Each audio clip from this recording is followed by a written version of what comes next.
Hello everybody and welcome to another episode of Curse of Mother Misery. Tonight we're playing the module Curse of Strahd, but it's changed, transformed, and we're playing in the system and the setting of Frostmark RPG, everything created by moi.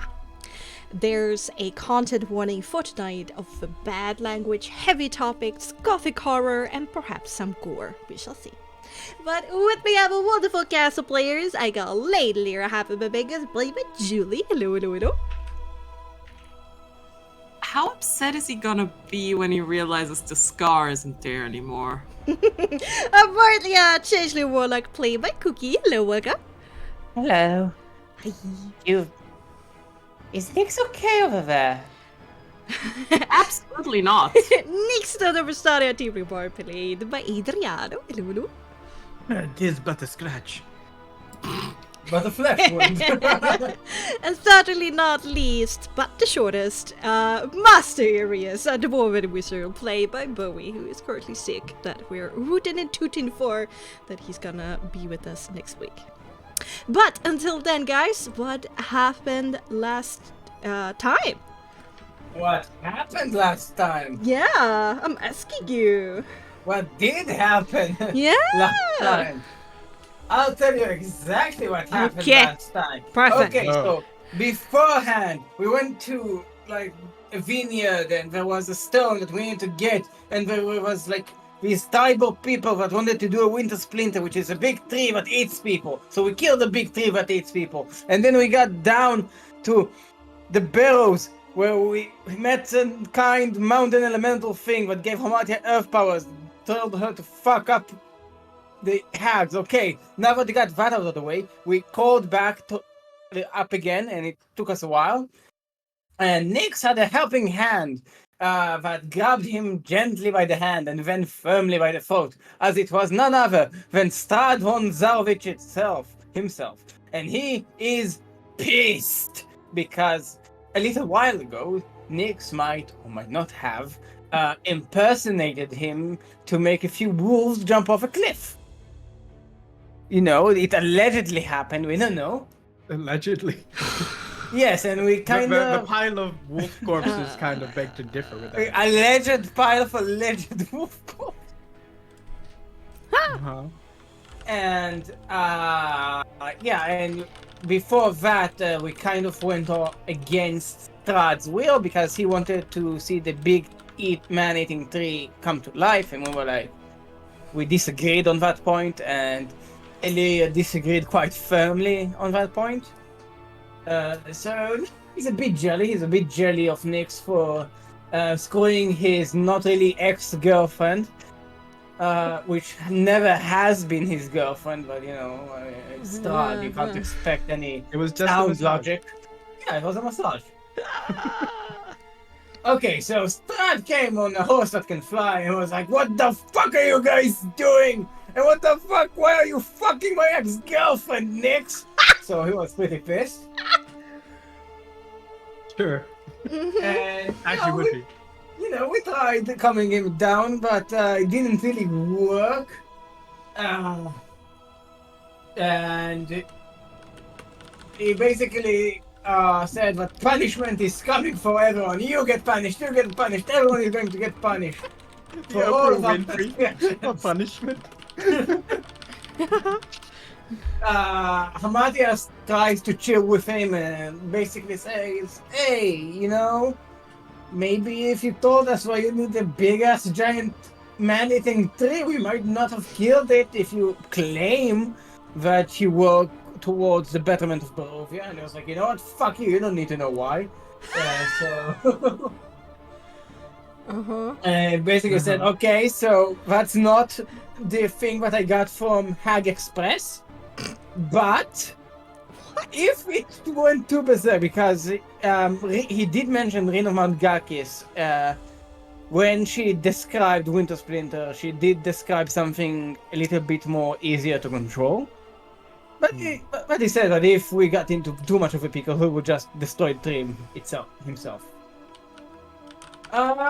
So he's like, "Yeah, I want freedom, but you need to do things that a ruler does, like killing people in line and fucking your brother's girlfriend, I guess."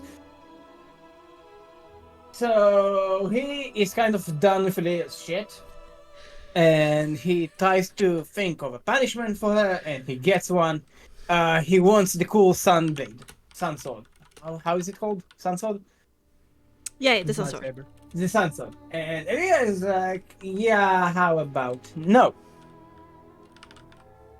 And beforehand, and then a little argument starts, and then Nyx is laughing because apparently Star doesn't know that maybe or maybe not the Night Mother, which is this like really dark goddess that several groups in Barovia worship,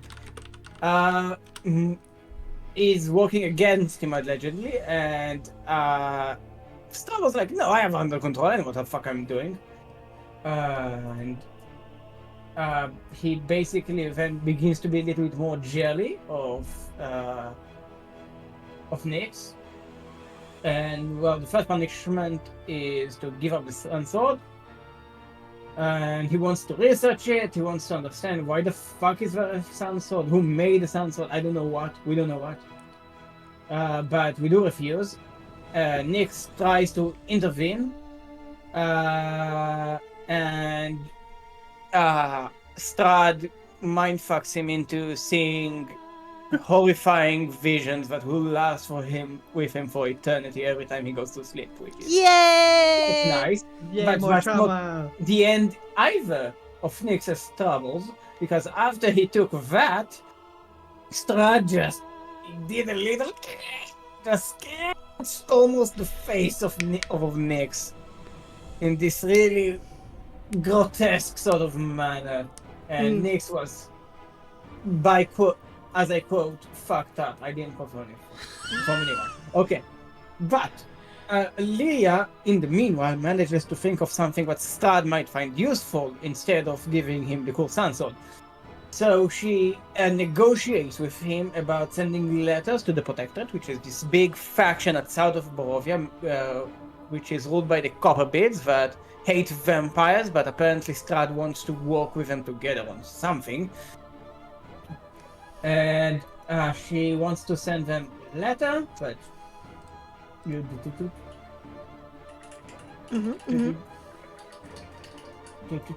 was the what was the punishment. content of the letter?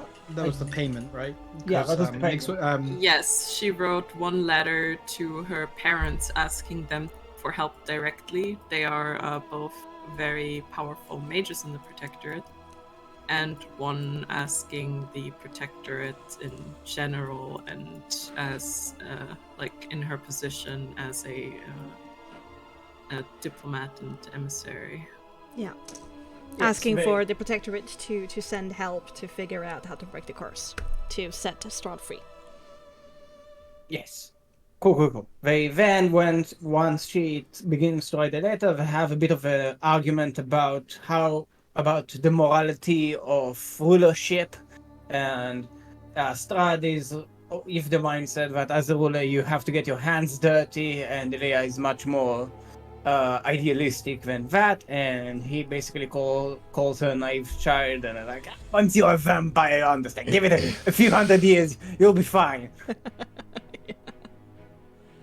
Then Leia asks Strahd about the city that we see in the sky, and apparently this is the capital city of the Zarvich Empire before they travel to the shore of Kamaz. And apparently she's going to be a vampire soon. But we don't know. Maybe Meulen. it's like, yeah. So after Strahd takes his sweet ass demon flying horse ride, we all like gather around Nyx and like, oh Nyx, are you okay? Nyx like, fuck you, sucker, and he uses the sword to heal his facial scarring, and perhaps getting one up on the mighty vampire lord. So we're all worse aware, we're fucking tired, we want to go to sleep. Now we are on our way to make camp, and just, you've had like a really tough day at work, and we're like, Yeah, for sure. and that's why we're like, oh. well, and we decided to head down to where the horses and the cart are before passing out. Yeah, and I did describe that you set up camp, had some food, and just basically passed out somewhere in the forest. But thank you, I guess. It was a great. No. What do you It mean was you really guessed? good. That was great. He was. I'm just fucking with y'all. Okay. Let's get back into it, shall we? Oh, I have muted animation as I work. Let's bring it back.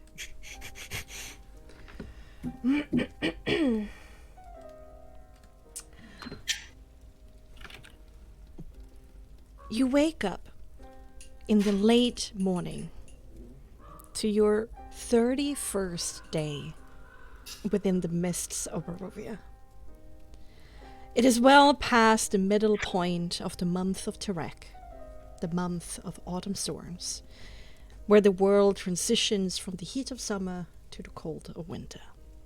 And indeed, this was the first morning you woke up to frozen dew glistening on leaf and stone. It was a cold night, and after all the exertion and traveling, you definitely feel it in your bones. Stiffness of muscle, neck, shoulder is rampant in a foot. And needless to say, this morning was a slow and tired affair, with many minutes spent in silent introspection as you warm your shaking flesh huddled by the campfire. Thankfully, there's not even a hint of wind today, and it seems to rapidly get warmer as noon approaches. But you know you cannot dwindle. You're still needed. So, Team Trauma, what would you like to do?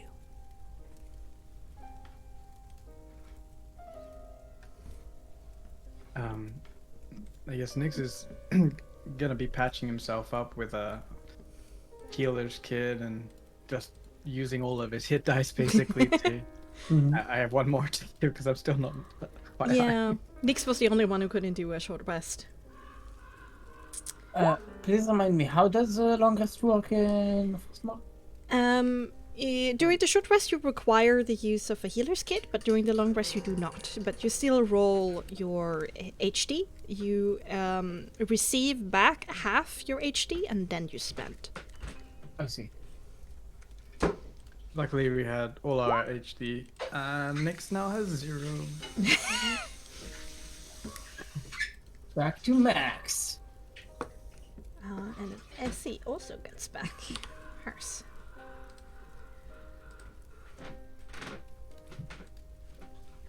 Already spent hit points for her.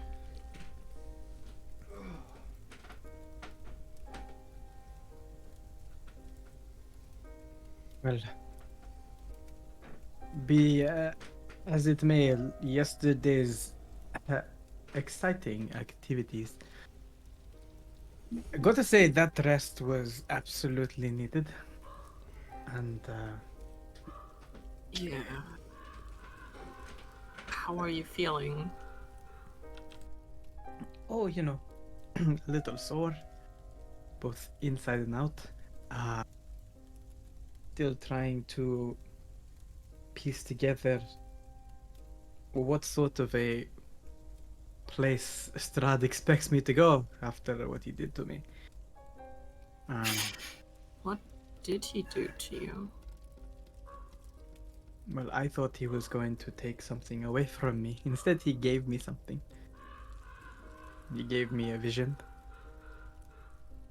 of like 1,000 years of pain all wrapped into one in a gloriously applicable and yet terrifying landscape of hell. I think that's where he wants to send me. I'm sorry.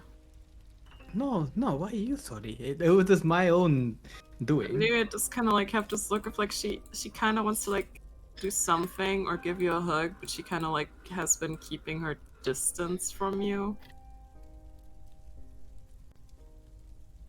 don't have to take this on you, Illyria. Well, I mean, I know, but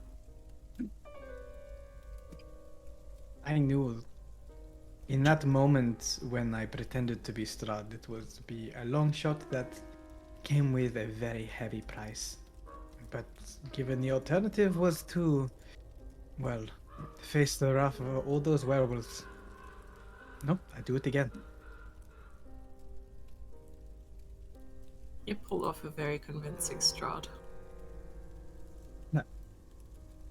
Well, I like to think I'm a better version, not so cringy I mean, and clingy. I would hope you were acting, no? Oh, it was my first time, you know. Little Strahd virginal action. I mean, what am I saying? That's exactly what he is. But I didn't expect to pull it off so much to the extent that he would enact vengeance upon it, but clearly his ego is so fragile that any sort of mimicry of him is enough to trigger his, well, wrath. There are a lot of ways to trigger his wrath. But again, the choice was mine, not yours. You weren't even there. I know, I think I was about to fight Asford when it happened. She certainly left a obvious hole in our party one way or another. I don't want you to consider what he said as a ways of distancing yourself from me or from Atia. Just because we had our time. Don't want to, like, distance myself from you guys. Well, I'm just saying, just because he wants to lay with you and I already have, doesn't necessarily mean that you should be scared for my life. My life is already, well, up for debate whether or not it will be sacrificed based off of what I already done by bringing you into the mists. I'd very much like to keep you alive. Both of Yes. you. You're so sweet. I'm not sweet. You're sour? You're the worst. Well, at least I'm a better Strat. Maybe when not all a- this blows over, we'll see what happens, whether or not I play the Strahd in the theatrical production of how we came to overthrow his entire civilization. I will play the lead.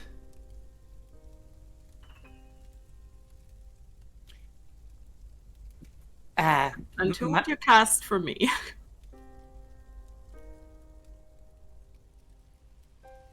Well, we'll see what happens next.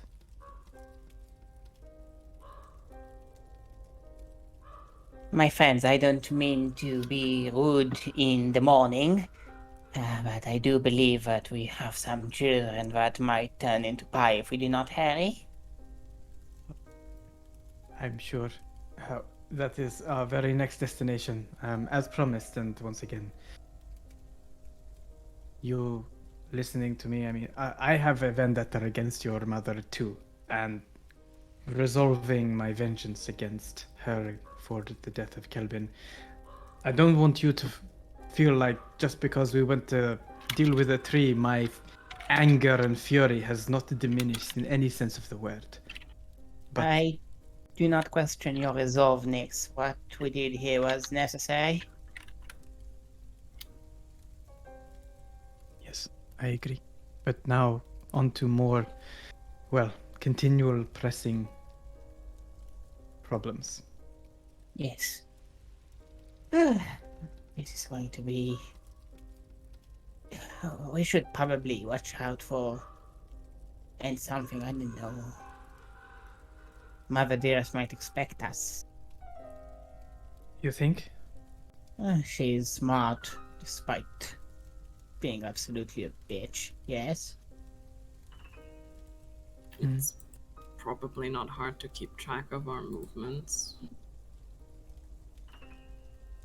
Well, I don't know Tend about you guys, but I feel to invigorated cause by... quite a stir.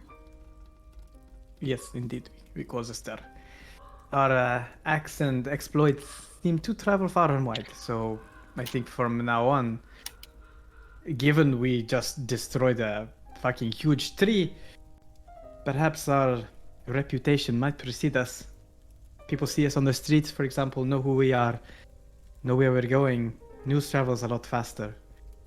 Look, there goes the people that felled the giant demonic tree. I know those guys. It's Saint Illyria and co. I really don't want to keep the saint name. I don't think you have a choice in the matter. Sainthood isn't really acquired, but given. Well, I mean, I don't accept it if it's given by that bitch. I mean, you didn't exactly decline it at the point in time when you needed to decline it, so now it's stuck. You can still be Lady Illyria if you wish. Or perhaps if we get your little army, you can be General Illyria. Maybe, Hamatir, you can embroider a shirt saying, "I'm not a saint" on it. Ooh, like how do you call it? These small, how do you call them? Gauze blouses, yes? Thing like this. Maybe Illyria would like it underneath her flowing winter robes. Wait, I can make you a sign that says that. A sign, like on a piece of wood. Yes. You take a piece of wood, you take a bit of goat blood, and you paint it with it.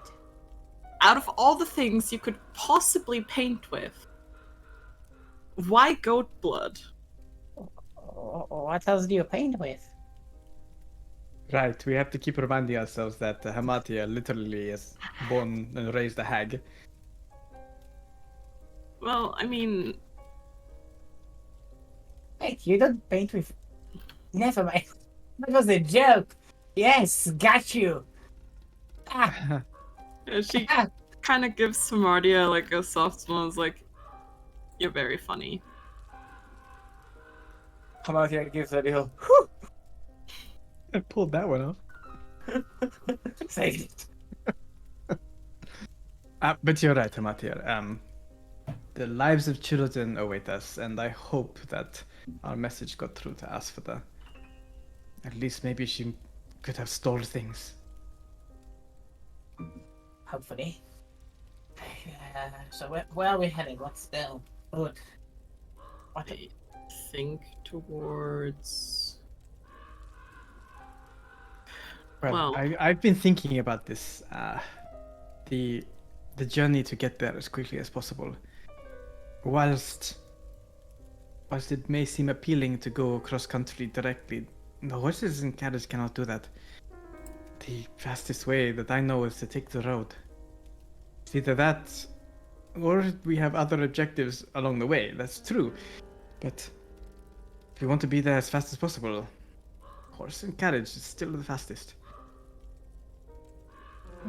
Well, if it's the fastest way, then it's the fastest way. I don't think we should try to be too creative with methods of transportation as of now. Yeah, I think we should just take the road. Maybe we just quickly check in with the Matkovs. Make sure that everything is okay, give them the news, and be on our way. It's a day away. Have to pass there anyway, right? Right. So, on the road again. My ass is starting to feel the planks of this cart. Would you rather walk? No, I'd rather a massage.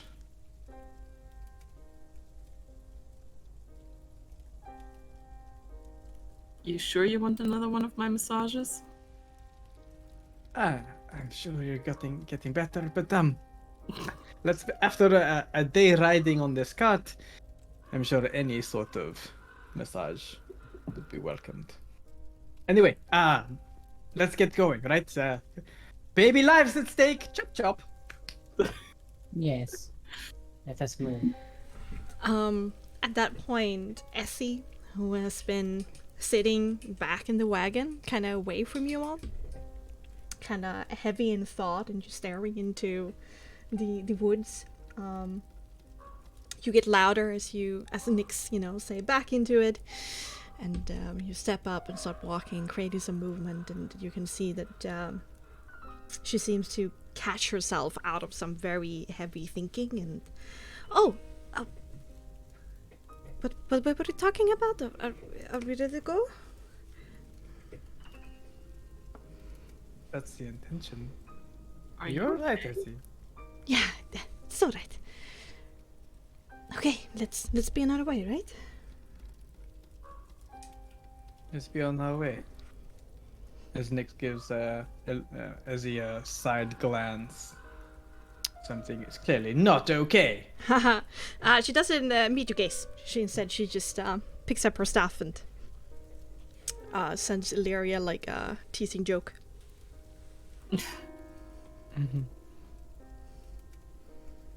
Nick's About catching the attention of very bad men.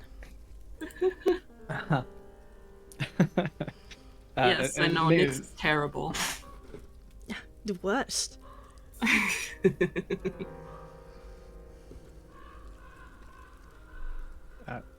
Nix does the horses on the cart and gets everything set up and takes driver's seat.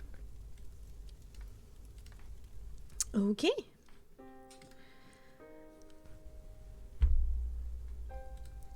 Let's go.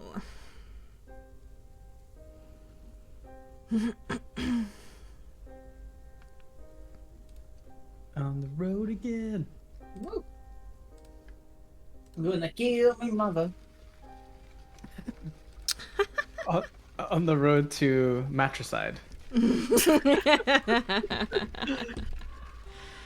Matricide, Yeah. Yeah. Welcome to the Killing Your Parents Club, I guess. I don't know if I should be worried or not by the fact that Illyria's parents might be, in a way later point on their way here. I'm We in shall trouble. see. Anyway, you pick up your things, get the wagon and the horses back to the main road. And what you experience is a very calm day of traveling.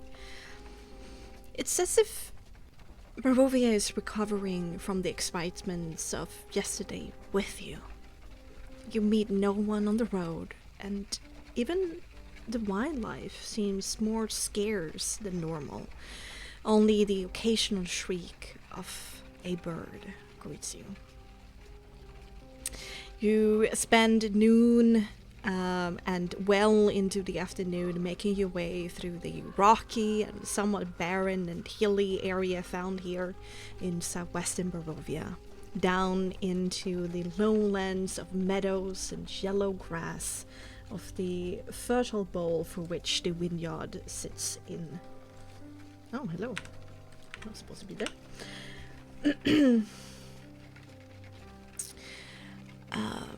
Down here, the mists are a bit thicker than normal.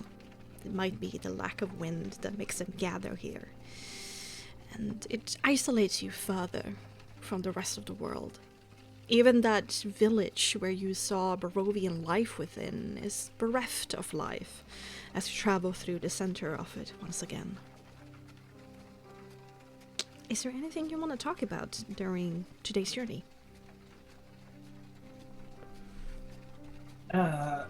Something that I want to mention, it's not really a big thing, but since yesterday, Hamatia would actually change how she gathers her hair from the two pigtails.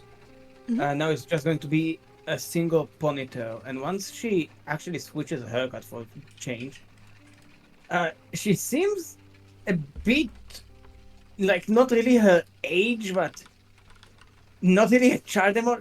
Like just a smidge of the creepiness of like this childlike, this fucked up childlike appearance goes away, and she looks not really 18 like she is, but almost 15 now.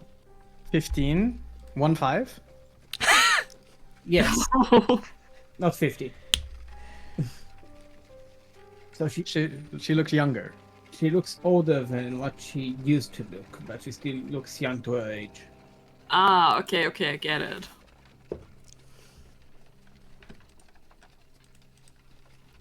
Okay. Suits you. Yeah, I guess it's a bit more practical. I guess. Why the change, my dear? Practicality, you know. If there are a mess to do in the morning, especially when you don't have a mirror, and well, I wear this as the hag's daughter, and I guess that's just not who I want to be anymore.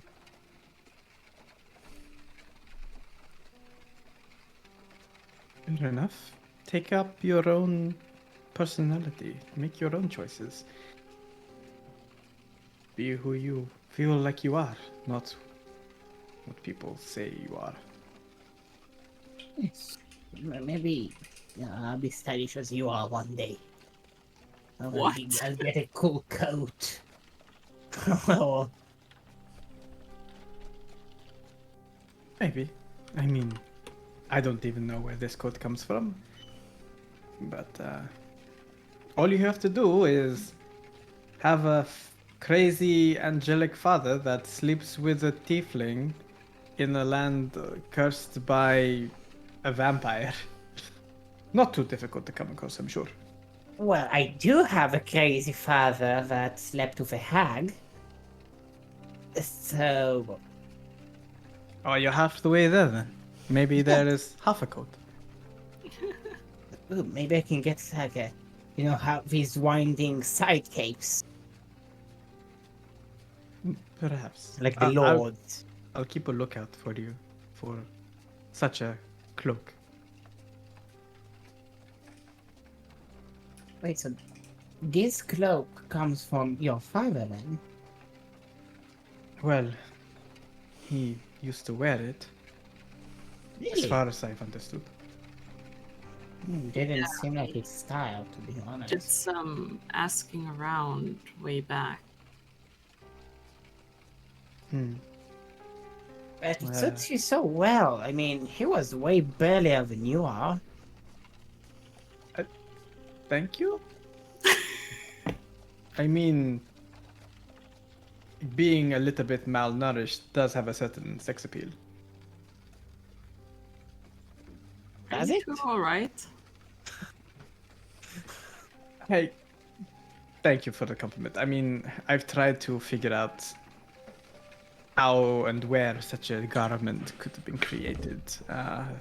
We did check in with Lottie and Gilly in Valaki, and they were by far the most renowned tailors in Barovia. And even then, they were genuinely excited about such a garment. So clearly, it comes from outside of Barovia.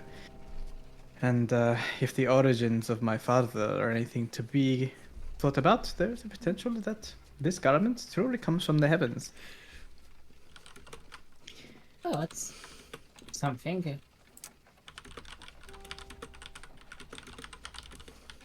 Heavens. Beyond the mists. Then beyond the skies, beyond the mists. Beyond the stars, beyond the skies, beyond the mists. Oh, well. Can you get that? Or Can you get there? I haven't tried. Maybe. I mean, you can summon birds. Maybe you can get there.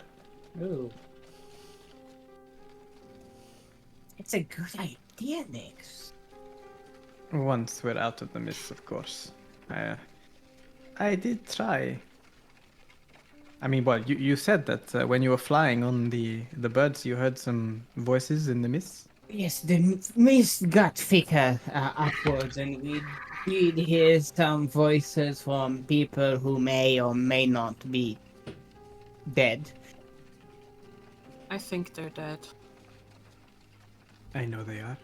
I do hope it's some sort of weird illusion and their souls are not trapped here to be miserable for eternity, because that seems rather dull, to be honest. I don't know. I heard Irina say something to me. What did you say exactly? She's glad that I'm alright. As if that's the thing she should worry about.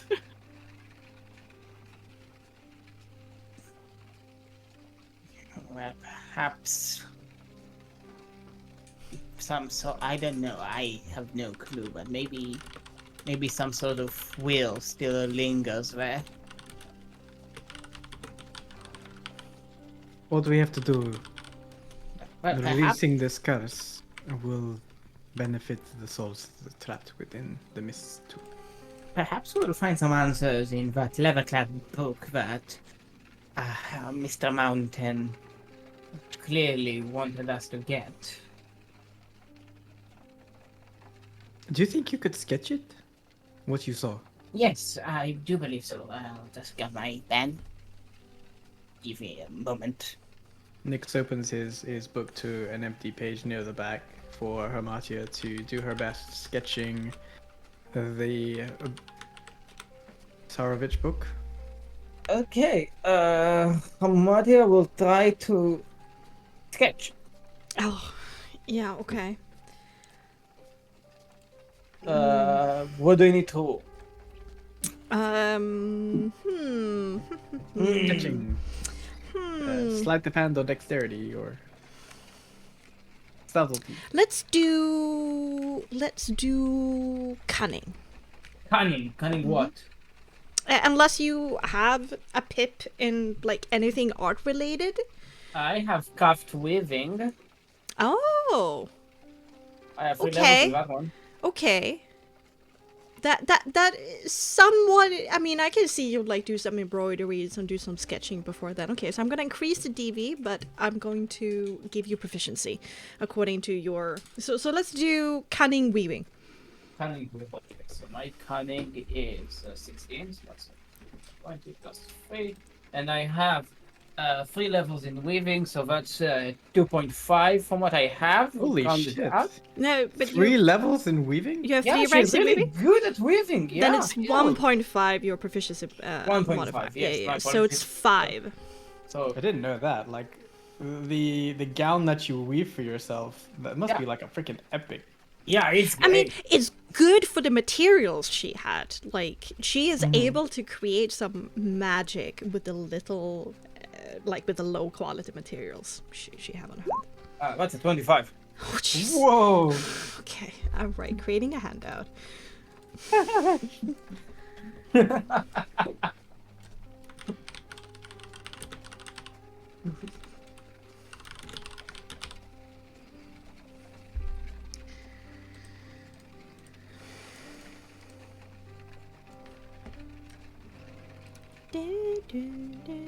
Thankfully, I had this somewhat prepared.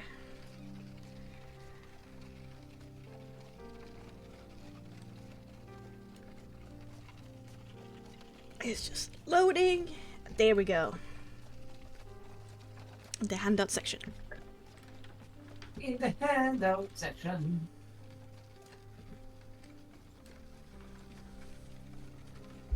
Mysterious stone sketch.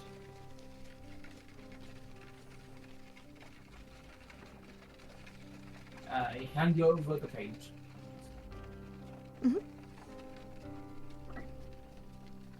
Everybody seeing it?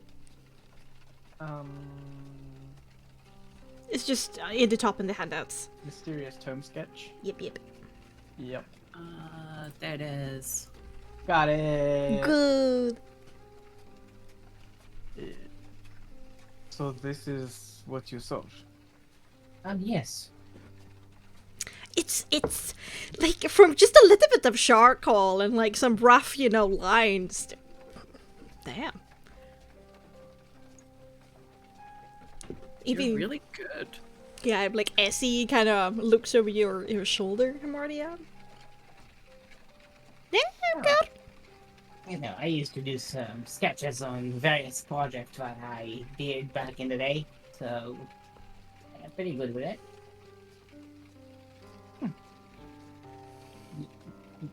Do I feel recognize something in this book? I just recognize that thing. The crest. Didn't ring a bell when you described it earlier. I was just merely having it in, actual physical form so we don't forget about it. You know, how yeah. memories kind of can get hazy or completely erased by some people. That does happen sometimes. Surprisingly so, more often than not. At least it's here. Evidence that it exists. Something that we should be looking out for. Maybe if we get to visit Ravenloft again, we might be able to find something. I wish Eva was around. She would know where it is. Yeah. I'd rather not go to Ravenloft again. No. Oh, we will need to go there eventually if we are to stake a certain bad person. Everything in due course. Do you think if you say his name enough times, you're gonna summon him or something? Oh, I can try. But then it's probably not a good idea.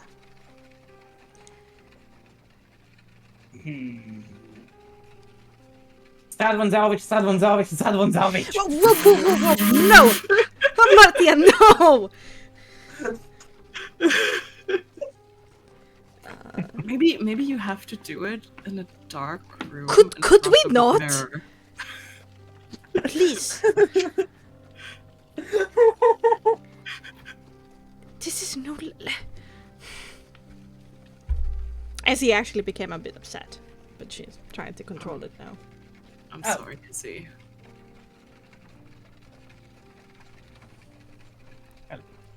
Very creative. Thank you, Mattia. It doesn't strike any sort of resemblance to anything I've seen so far. But next closest book. Actually, now that I have it, I think, if we have the time, you did ask for a story before. Curious if you wanted to have a story now. One of my potential odes. Just to pass the time. Before that, I need to talk to you. To me? Yes. Excuse me, Lyria, I'm out of my way. And she kind of like gets through the wagon and like crawl through the hole. Trying to trying to make room as best as she can. And she gives you like this little like hand motion of like shoo back at the wagon. And she pulls down this cloth flap. I can't make myself any smaller. Now she's like shooing you through the end of the other side of the wagon Yeah. to get some kind of privacy, and she kind of pulls down this little like cloth thing Okay. over the hole, so it feels like it's a wall in between everybody else than Nix and Essie and the rest of you. And she kind of plops her down, her butt down on the boards beside Nix, sighs heavily.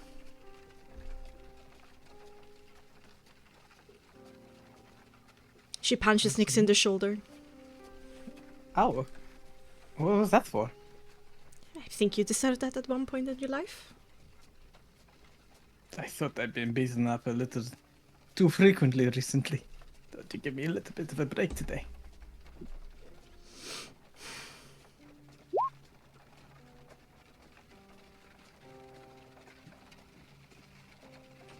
She looks like she's about to say something.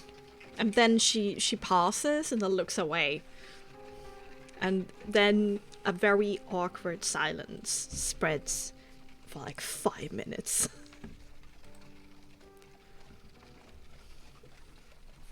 Nyx feels the tension and that she's hesitant to get something out and fishes into his bag for the half-drunken bottle of ancient whiskey. And hands it, not looking at Ezzy, just like, I think we've earned this together. Nice. That's... Oh, this is perfect. And she takes like 2 heavy gulps for giving it over. And there's like a slight wince on the side of her mouth and like a little crinkle in the eye of maybe there was a bit too much alcohol too fast, but she's trying to conceal it.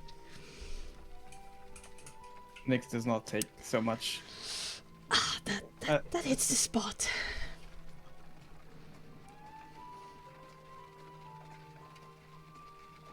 So, you going to keep that cat all getting your tongue forever? Or you just chose to come up here to sit with me? Would you shut up? This is not the moment to diss me, okay? This is... Okay, fuck it.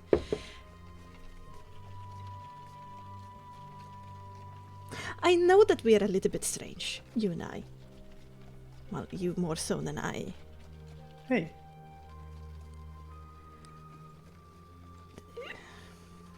Considering your dad is apparently not a Vistani. I mean, you're a bit of a half Vistani, I guess. But you still grew up in it. Ooh. Somewhat. I was present, despite being on the outside of the fire circle. I guess. Maybe that's... Brother...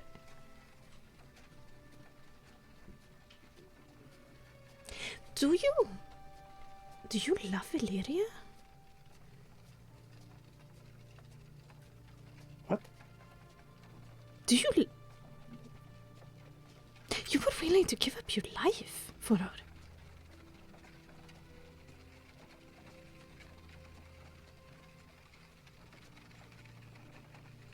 I didn't see it that way. It looked like that from where I was standing. Like it was clear in your face. It was not only a rational decision. There was something more.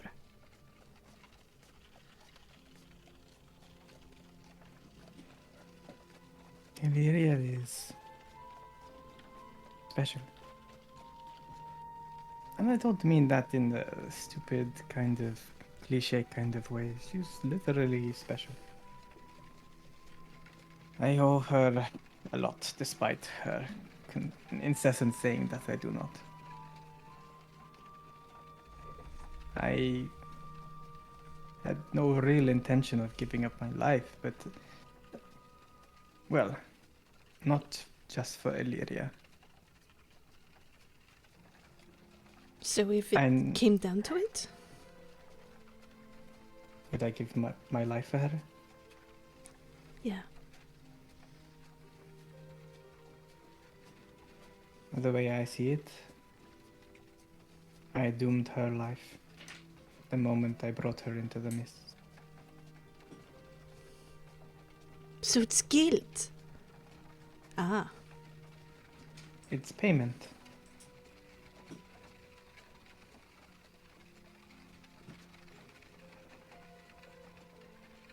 What would you do if someone took away your freedom?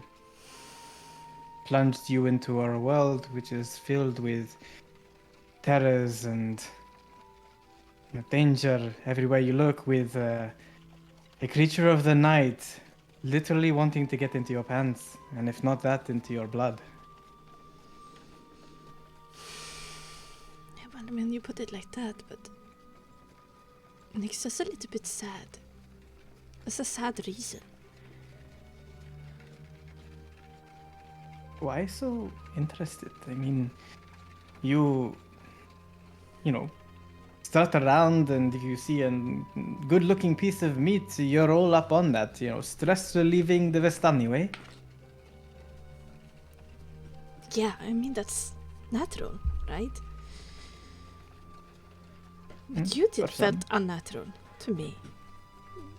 Unvistani.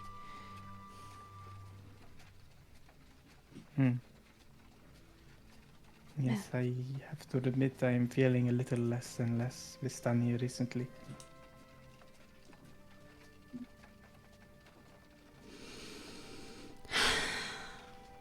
Alright. So it's probably your mixed heritage that gives you the ability to, I guess. To what? Care? To love. Nix looks like at Ezzy for like full on the first time as he's like holding the reins. Do you miss him?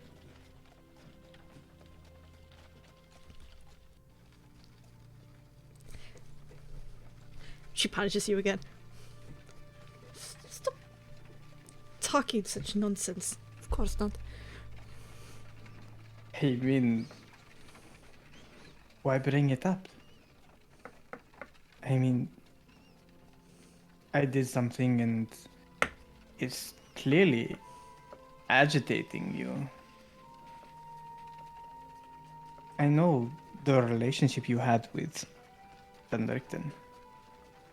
The fact that this map that we found scribbled with all this text where you've been, looking for one person, going to literally the ends of the world to try and find them.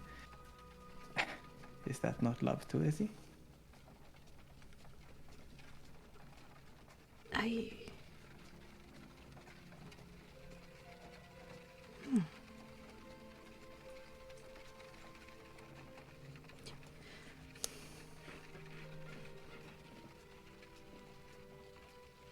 Well, I'm speaking about love. I mean, love of family.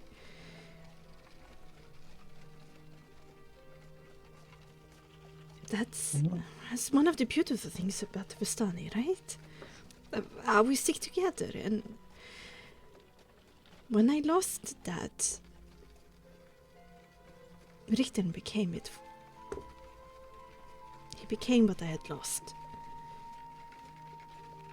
And now I don't have that anymore either. You've got me.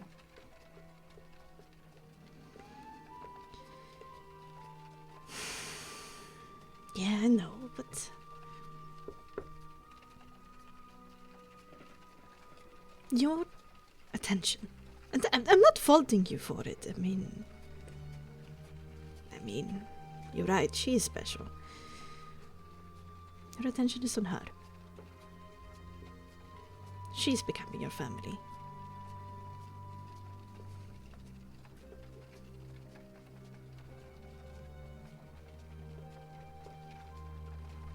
Perhaps. But out of everyone that I grew up with, Izzy, you're the only one that really I can relate to. You always wanted to leave just as much as I did. But in different ways. You were older at that point, so you remembered more what I've said. There was a time that I was very different. When I was knee-deep and lost in the Vistani way. Did you know that I've taken quite many journeys with Ayo and Aragon? Outside the mists? Yes.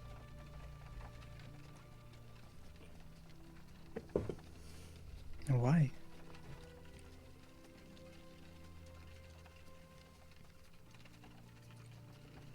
Doing our sacred task.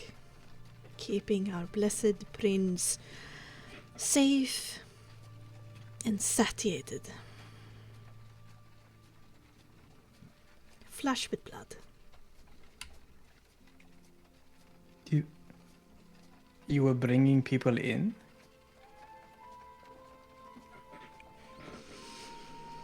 Yes. Yes, I did. See.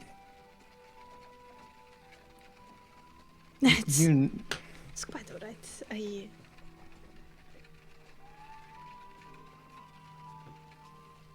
I do believe that there is some kind of karma out there, and I'm getting my due. Wait. You're telling me you knowingly brought people in to Barovia knowing they could not escape for the purposes of feeding Thrad?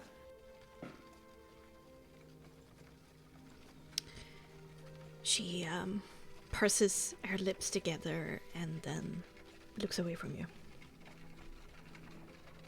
And now you feel guilt, which is why you signed up with Unwritten to find some sort of redemption for what you did in the past.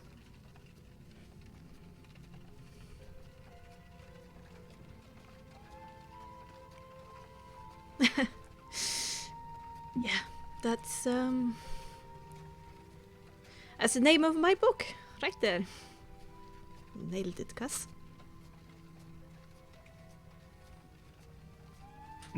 Nix's turn to purse his lips as he's looks forward onto the road again.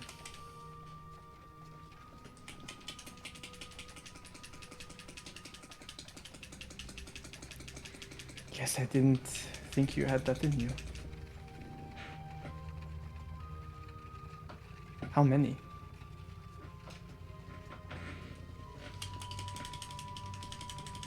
A couple of dozen. I actually don't know. I didn't really care back then.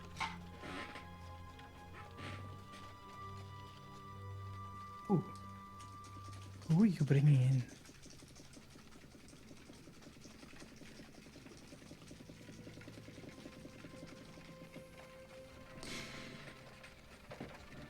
We're kinda sly.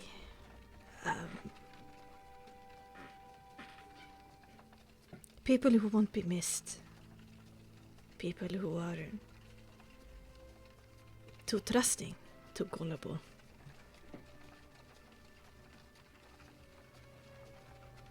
Usually it meant traveling from city to city, town to town, selling our wares, buying wine, having huge parties, and then slipping a certain brew into some people's drinks. And they would just sleep for a very long time. We had special wagons, just carried them in like cattle, and then we were on our way back home when it was full. Why are you telling me this, Ezzy? Why now?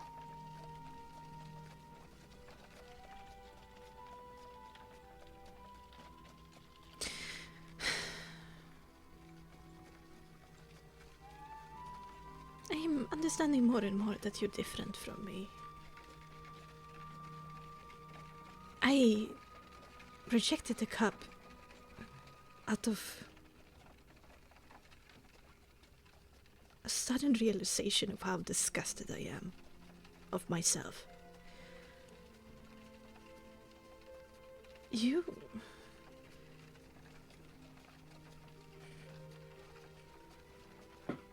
never partook in that way. In the sins of the Vestadi.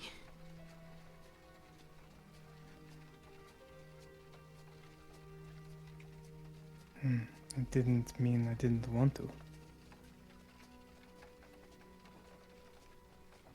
I was so alone, shunned by our people on the whole, living on the outskirts, always looking through the window.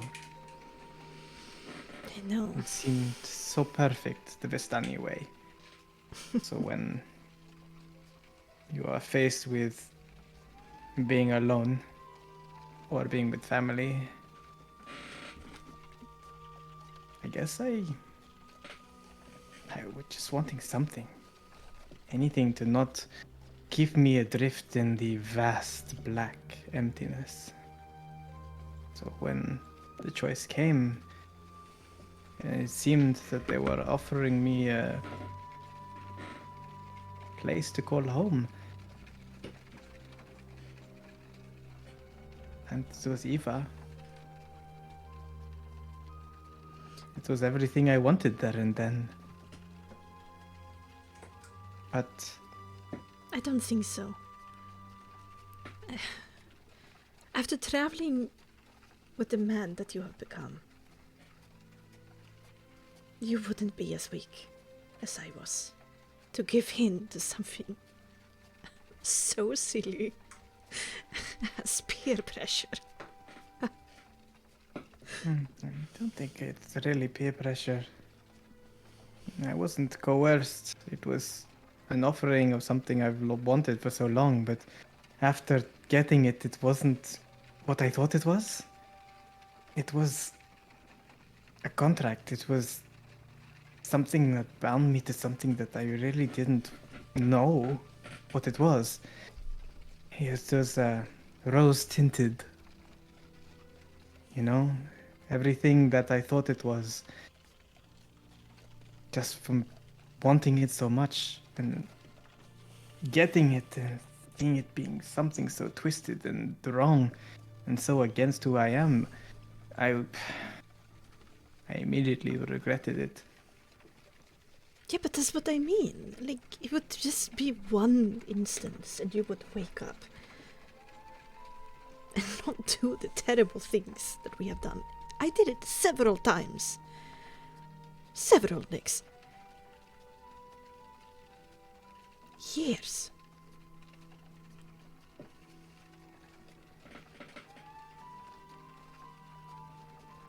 I can't understand why I brought in Valeria and others to try and prove that I'm not a fuck up. Like I can be someone of the Vistani.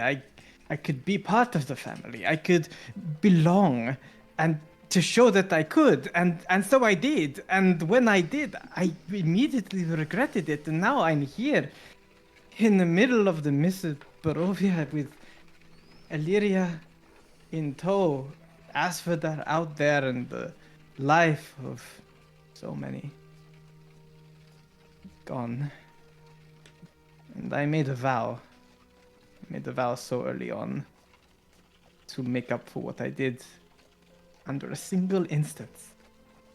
I don't know how you could have. How can you live with yourself? Dozens, Esty?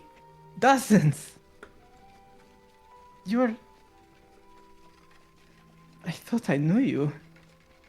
I thought I knew who my cousin was, but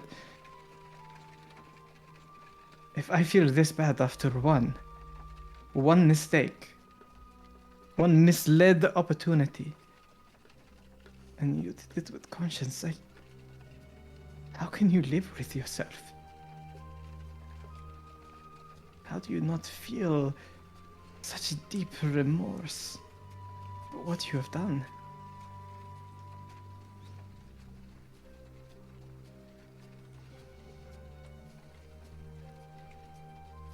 Getting a little bit misty-eyed, she smiles at you broadly and pats your hand. And that is why you are deserving of love.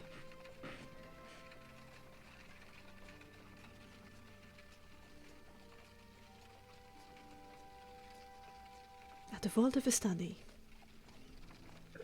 you're the only one.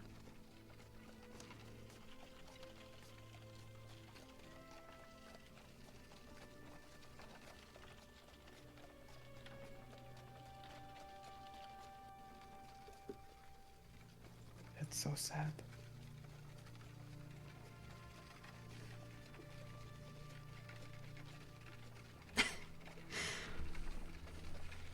not really.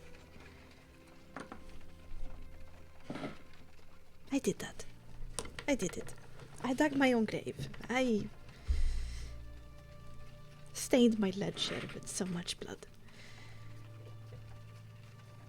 Yours is still quite spot-free, and that's that's a miracle for a Bustani.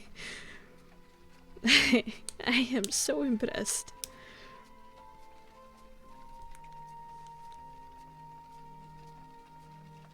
And then it all makes sense, right? Why Madame Eva protected you so much and gave you so much love. And stopped you from doing all of these terrible mistakes. You even have a special reading from her. 3 cards that you travel around with. Glowing and shining and showing you the way towards what is hopefully a bright future.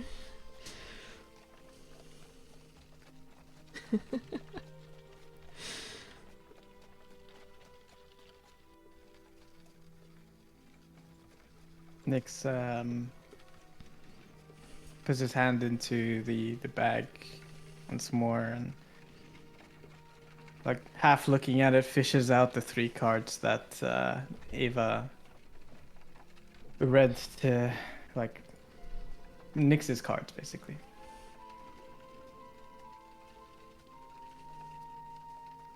Look. You want them? If it make you happy, you can take them. It won't replace anything.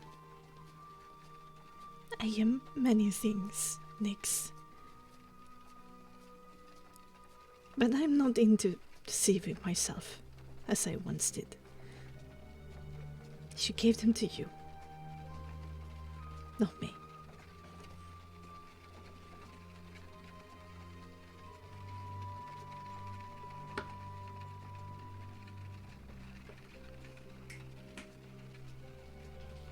So, be proud, I guess. Carry on. Doing great.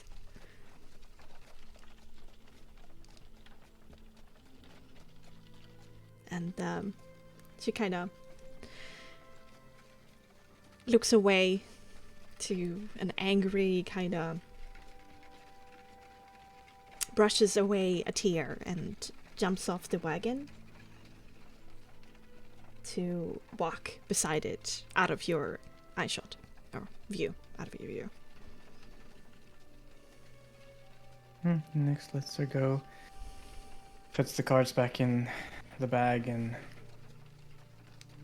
stares out onto the road ahead with the knowledge that his cousin was an accessory to mass murder.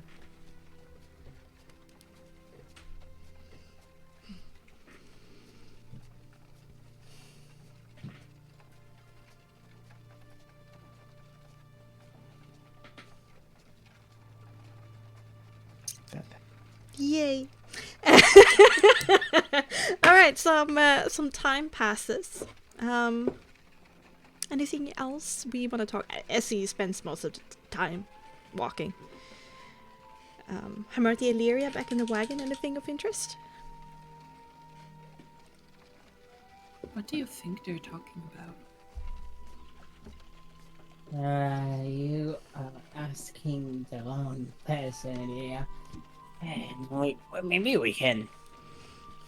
Maybe something deep, you know. If we're quiet like this, maybe it's like, oh no, we're doing deep thoughts about deep things. But Maybe. deep, yes. Izzy was looking up at town earlier. Yes, because well, apparently I went too far on a joke.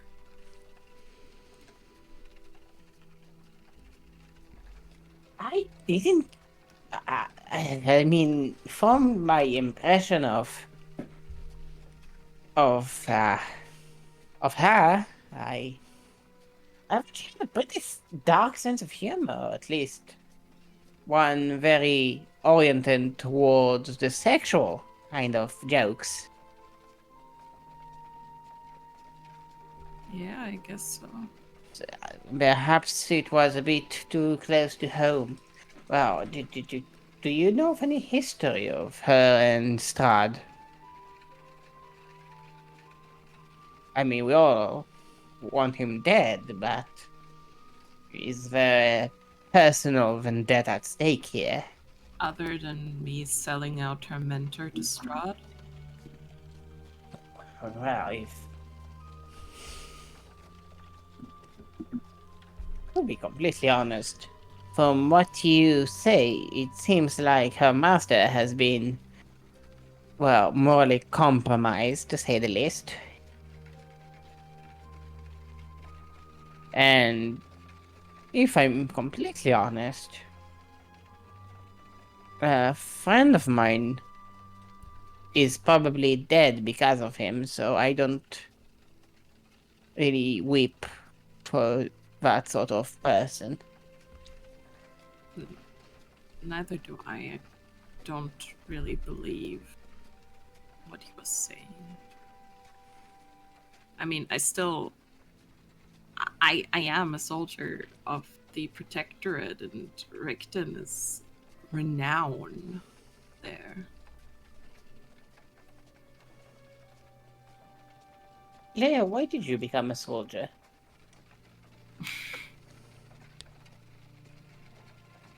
I didn't want to sit in a library and study books for the rest of my life. So risking it in combat where one slip, one mistake can be your absolute end sounded it better to you?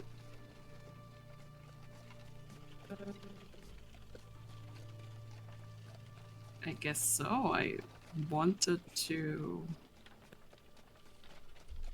I guess I wanted to prove that I could do it. Prove to whom?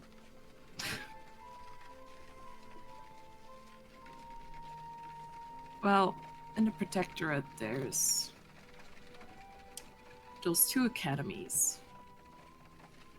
One teaching more of the utility type magics, and one, well, training mages for war as well.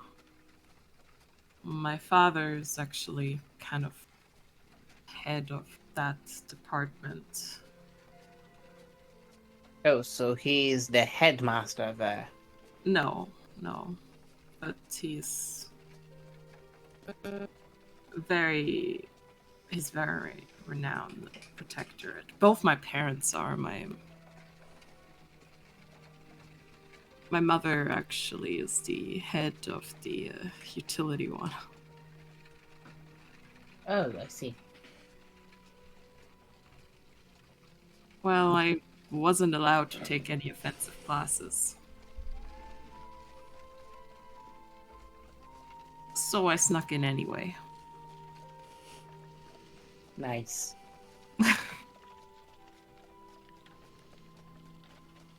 But I bet that sneaking into classes to learn magics are one thing, and going off to war is another. Or perhaps there is no war, or a little bit of a skirmish. What do you do as a soldier? It seems... Oh god, remind me, Bexxy, was there like a bit of like a stalemate going on, or...? Yeah, there's like periods of really intense frontline warfare on the island of Combledar. You know, we are kind of like the peninsula becomes thinner in the south. That is basically a war-torn no man's land by now. But the last couple of years, there has been a bit of a Cold War period where both sides have kind of like kept their positions, but there hasn't been any like major what is the right word? major combat for some time. Well, in the time that I've been with the military, it has been a bit of a standstill, but, we're always preparing for when it eventually kicks off again. Oh, I see. Okay. Oh, that seems like a rough position to put yourself in, Lady Adelia.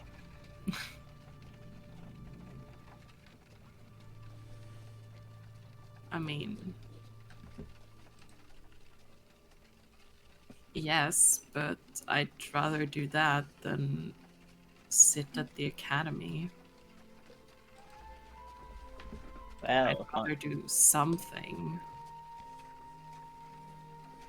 on that point, I believe I disagree with you. I mean, you are entitled to your own ambitions, obviously, but I can never imagine myself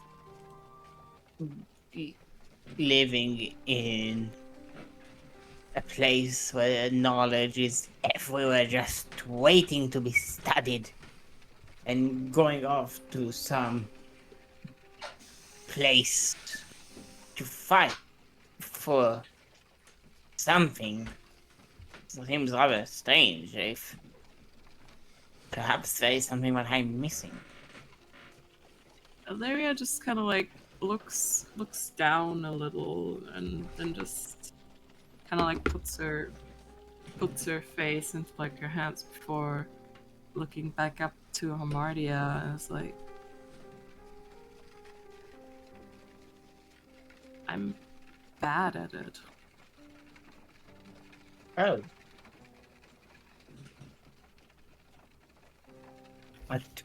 At this utility sort of magic, or Just that scholarly type of magic in general. I see. Ah, okay, that makes a lot more sense.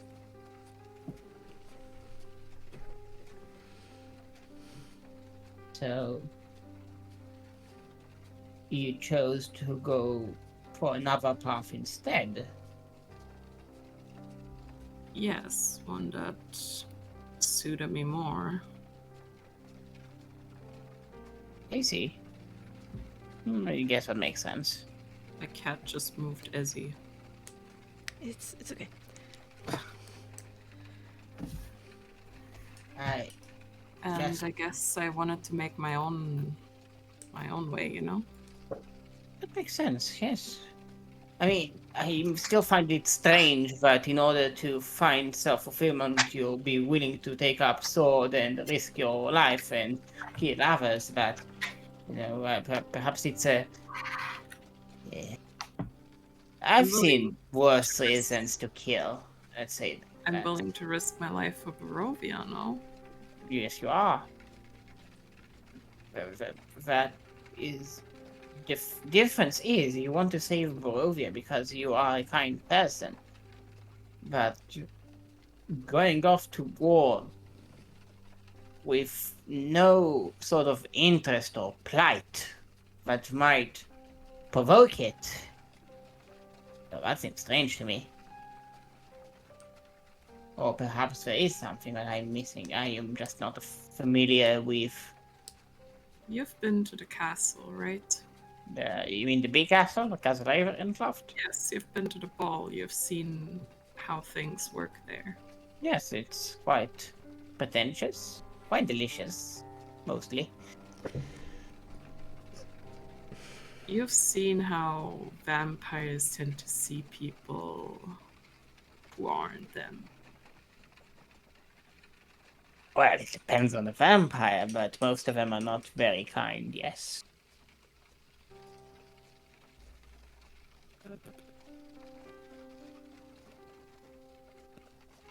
I guess that's what we're fighting for. Outside, that is. To not be ruled by them. I see. So they do not hold that power over the protectorate then, so it's a fight about... Sorry, I forgot that the Protectorate fought hard to rid itself from the Empire. And I'd like to keep it that way. So the protectorate was built upon the foundation of not liking vampires. More or less, yeah. And Strad von Zarvich wants to ally with the protectorate under the guise of... I don't believe what he said. They wouldn't do that. But let's try to play a little game, yeah?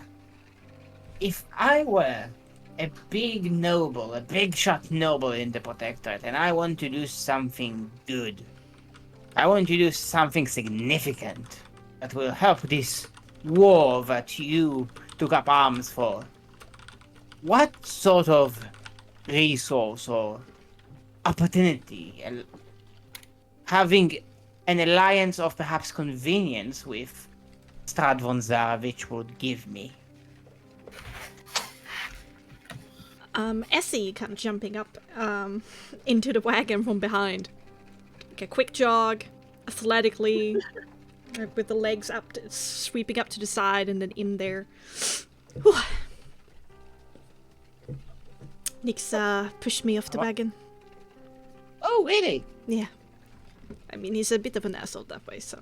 Oh, you pissed him off or Nick, something? did you push her off the wagon? Oh, no. Don't worry. I took care of it. What? Nothing!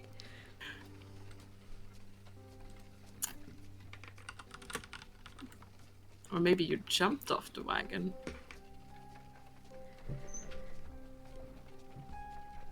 But I don't understand. Why can't you believe that Nix pushed me off?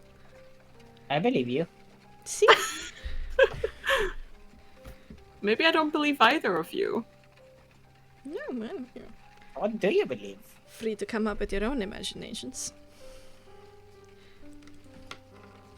Maybe you just lost your balance and don't want to admit it. She squints a little bit at you. Not to that degree, I don't think.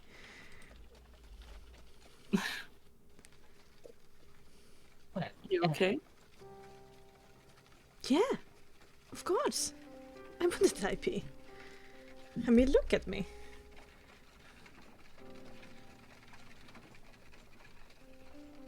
I am looking at you. Should I notice something? Duh. I am hot as fuck. Okay. We were just in the middle of a brainstorming session. If you... Lyria, it's so irritating talking to him out there because I feel like we're operating on two different kind of brain frequencies. It's like we're talking two different languages. I mean, you have to, you have to keep in mind that, well, Illyria's trying very hard how to say she was eating pocket worms until recently without saying she was eating pocket worms until recently. She had a rough upbringing.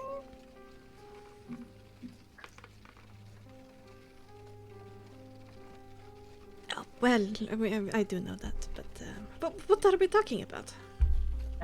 We were just brainstorming a part of yesterday's conversation with a certain vampire lord, but he is seeking the protectorate for something. So we might want to understand that what can his services, what sort of services can he offer to the protectorate, and who in the protectorate might want to take them? Well, he can offer knowledge and power. He said he knows Duchess Nonel, Empress, more like.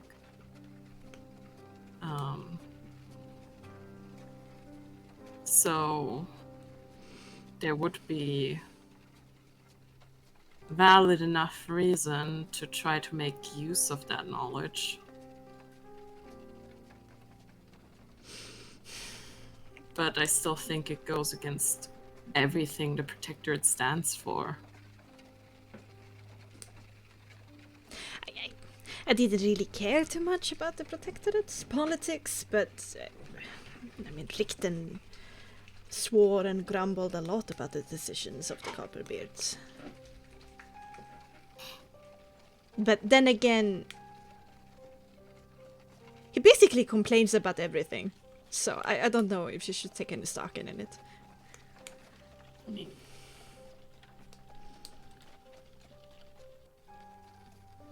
I have a hard time imagining anybody in the Protectorate working with a vampire. Really? There have been a few times that the Scrollbow organization have uncovered and then assassinated nobles and businessmen working across the lines. You know, enriching themselves over being completely loyal to the Protectorate. Oh. There was a fat one once that I was a part of. It was pretty fun to see him squirm. I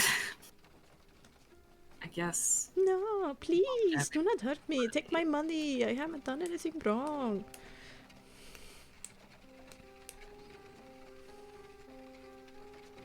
There's always people like that. People who take advantage.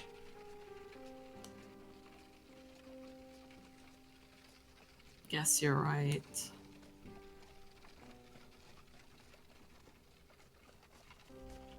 They're more common than you think. Do you think we can end this within, what, 2 months or so?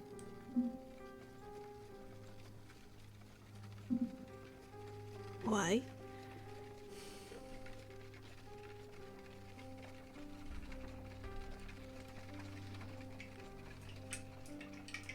Well, just imagine for a second. You are a very powerful mage.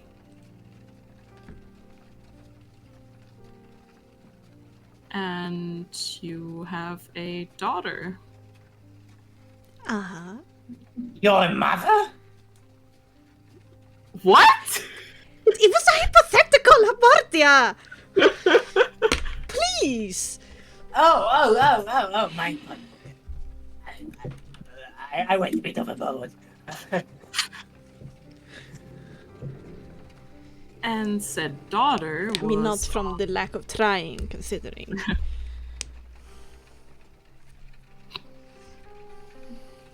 And imagine said daughter was missing on a supposed diplomatic mission and then sent a letter that the land that she's stuck in is cursed.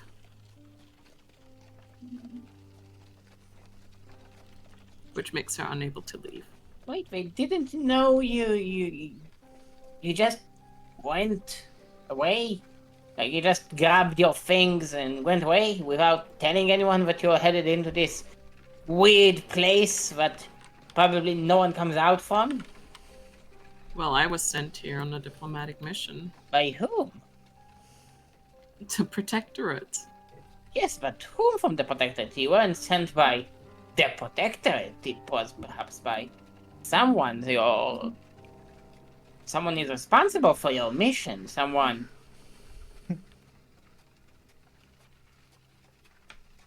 Some I probably verified it or something. Of course, I would imagine it went through a few higher-ups.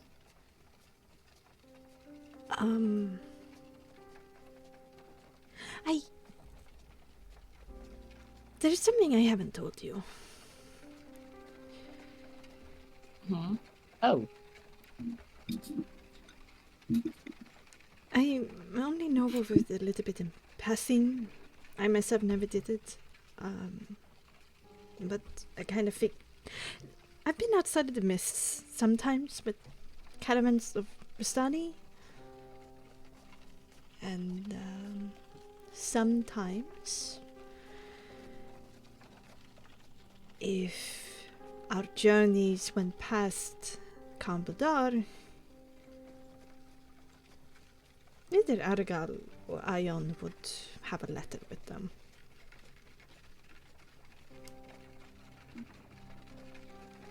For which they try to hand over to important people.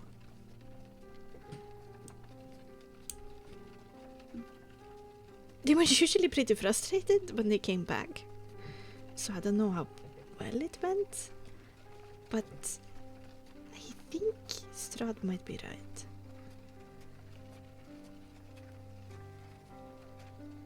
I think he has tried to reach out beforehand. Before Nyx. I mean,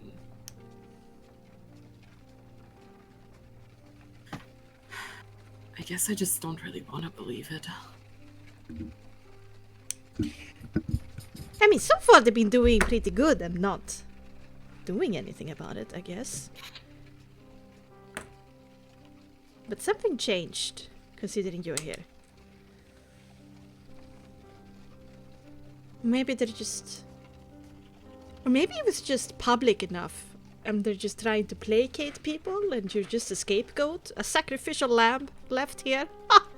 No, that would be sad. I wouldn't be surprised.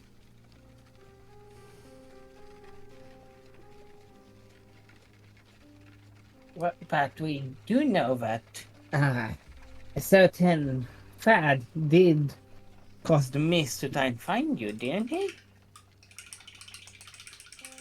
He never got around to telling me who sent him. But he was looking for you. And all of the people he was with died. Yes, it does tend to happen when you get in Barovia, you know. What was... Yeah, there was somebody traveling... Wait, was he part of... Was he part of the Scrollbow? The military? The Argent Purifiers? I think he was a mercenary.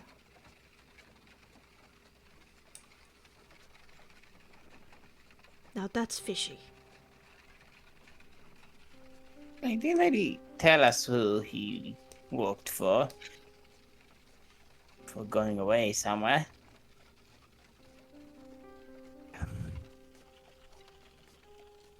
I think he is a good person all in all, but we know that we know very little about him. Was he? I don't hold the same regard as Thad as you do. I learned that he wasn't adverse to murdering children and women alike, just if there was money involved. Man truly without conscience, in my opinion. Wait, what? When Oh, did you you didn't? learn this? In Kresk, I think. Really? I want to say he told Illyria the story as well. I think so too. He did tell me about murdering a child once. Oh,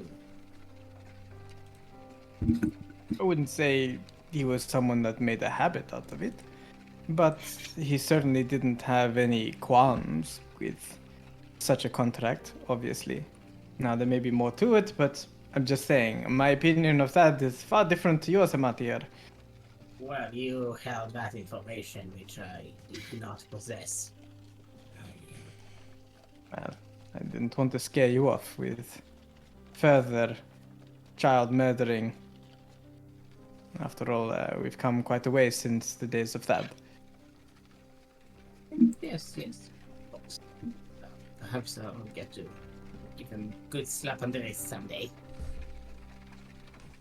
Maybe someone's already done that.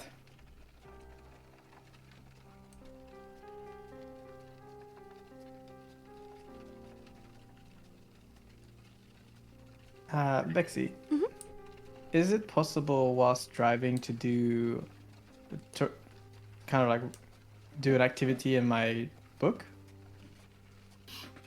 You might need to have a co-pilot. But you would be I very. could take a rest, I suppose. Somebody else can come up and drive. Essie Technical- would probably be. No, I don't want Essie. Okay. Don't the murderer! Texting while driving. Yeah, a bit like that, exactly. Him. Maybe call Illyria up. Possible. If she's not invested in the car. Yeah, sure, Illyria will come up. All right, what do you want to do?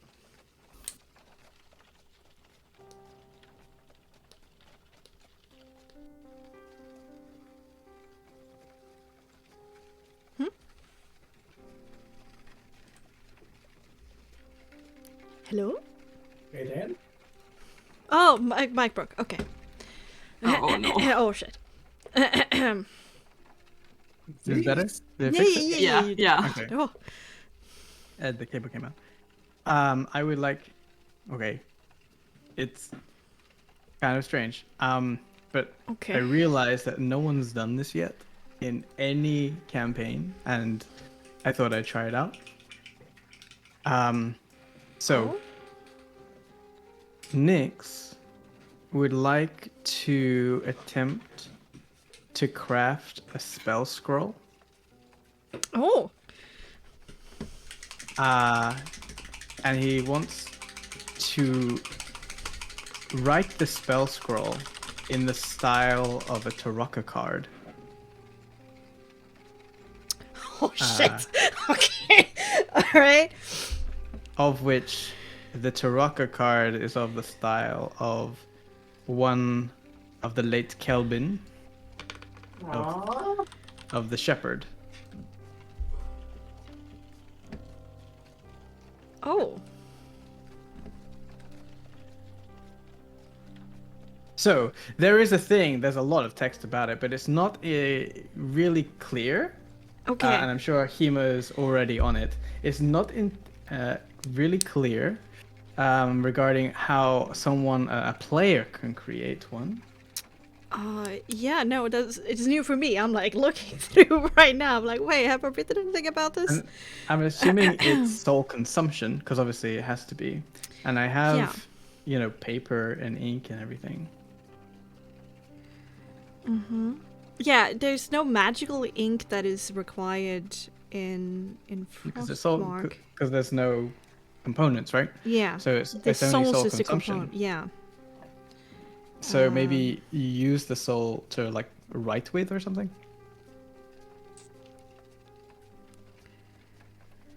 Yeah. Well, we would definitely have to then look into the trade of magical items. And then Yeah, I was reading through all of that. But Well, it's like, okay, if you wanted to like have one created by a craftsman, then okay, you Yeah. pay for everything. But Yeah, if you yeah. remove the cost of labor, because I'm doing the labor, we're only looking at single-use item, yes. and the rarity is dependent on The the potency, right? yeah, the probably the level of the soul. The level of the spell. Let's take a look at magical item scrolls. They're probably going to be still though a labor time, not Oh labor yeah, sure. It'll cost. take time to do. That's why I'm calling Illyria up to take the reins. Yeah, I would not allow you to craft a spell scroll as you're driving. I'm sorry.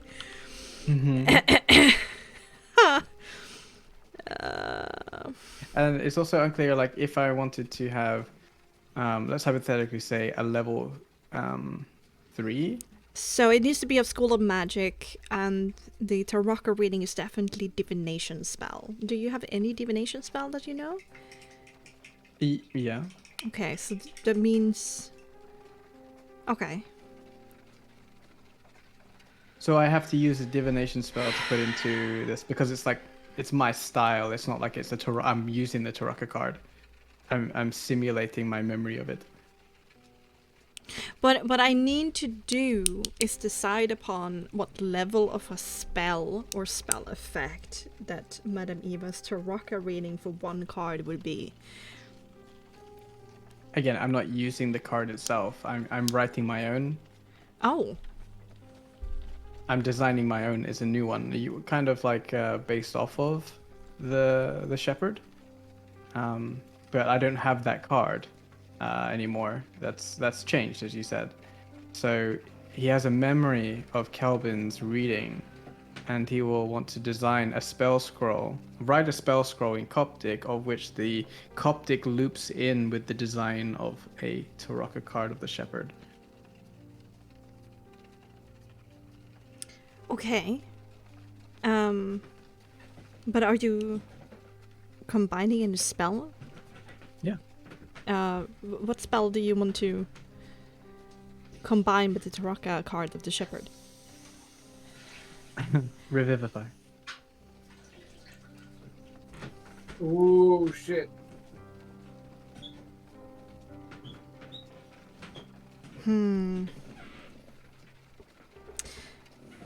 Well, the Taraka cards are basically a part of a special divination spell that Madame Eva has developed. So it's a spell that you don't know, when these cards are actual, like, created components from that spell. Right, let's focus on the fact that it's So- a spell scroll. I'm making a Yes. spell scroll, and just the design is the irrelevant part. The way he's going to write it is still a spell scroll. It's just the Yes. aesthetic looks like a Taraka card. Yes, I get it. So it's definitely going to be... So it's just a little bit higher DV because of it, because you're adding something to it on top of it. Revivify is a 3rd level, so it would be an uncommon, which would require 1 potency 2 soul. I have that. Perfect. And the time would be 4 hours of work.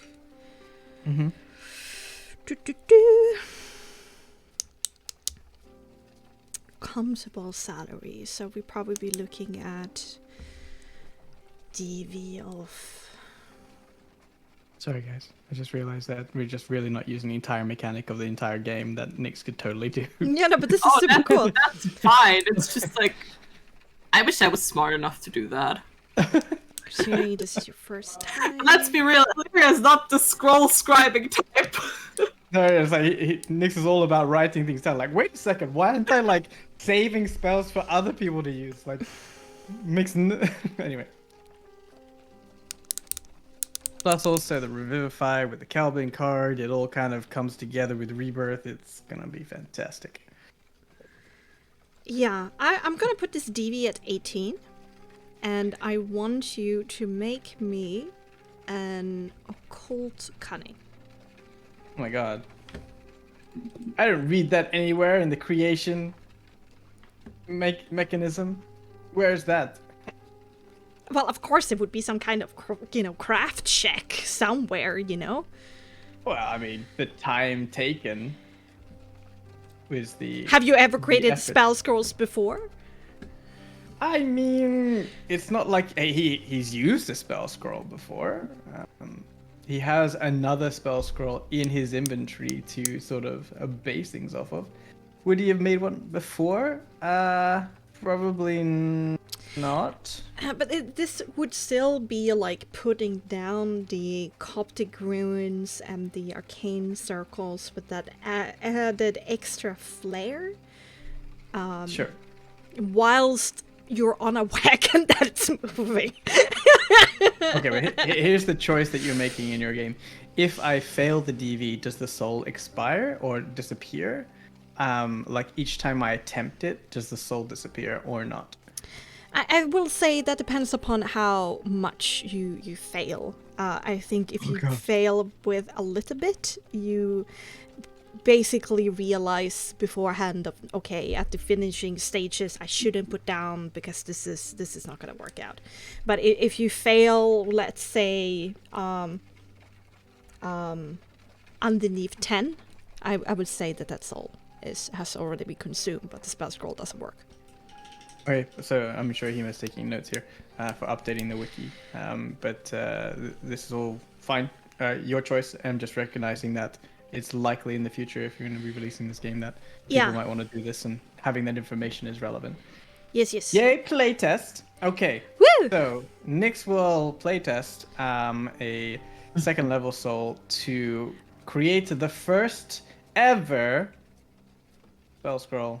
Spiritual Hable, but I think in this sense, I didn't realize that I needed to add this, so this is perfect. But we shall see how this goes. Then I should look into it for the next update. Watch me fail. I will watch this. DV18, Cold Cunning. Can Illyria help me? We just talked about that Illyria is not good at the whole studying magic. Right. Can I use guidance? Cold Cunning. Okay. Damn, that's a high DC. She probably had to write a lot of like, I will not set anything on fire. It would be 60. If you give up the Taraka addition, it's 16. No, I need to have this Taraka card part. Okay. It makes sense. Can I use guidance? Sure, you can spam guidance on yourself. I spam on the important parts. True. Okay. So, Nyx gets to work, diligently writing in this book, and it looks all gobbledygook to Illyria. It's like, what the fuck? Okay, guys. She can read some like, like magic, like Coptic rune type shit. She can use magic. Yeah. But I think looking over at it, you're like, this brings up PTSD. Yeah. I'm just saying, she's not completely stupid. She's about average. Okay. But yeah, then this will be the remainder of your travel for that day. As he's gonna fall silent after that time and start brooding again. Sure. Well, Nyx didn't really want to talk to as he ran out after learning, so it's like, no, he has a plan for us. So here we go. The roll. Let's see. Oh no! Oh no! Dang! That's a sad roll. That's sad. That's very unfortunate. Yeah. Too bad. I already used my inspiration. So goodbye, soul. Goodbye, Portacity Soul. Yeah. No, unfortunately, the rocking of the wagon and also the emotional state that you're in, it just doesn't want to work out.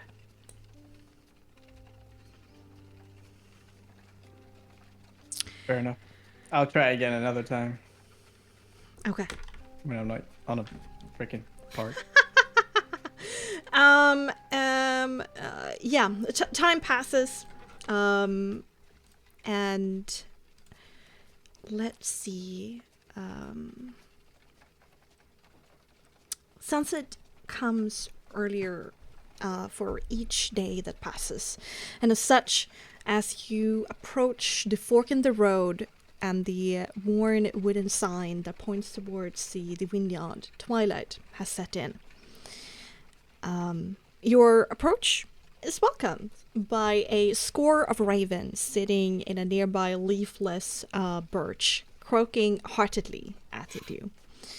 But at that point, Esmeralda's voice rings out to Illyria and asks her to stop the wagon. But before we deal with that, let's go for a very quick break. As we go on. Bedtime soon? Thankfully, it's the National Day of Sweden tomorrow, so Yo is free. Oh. Yeah, so I can go a bit over time.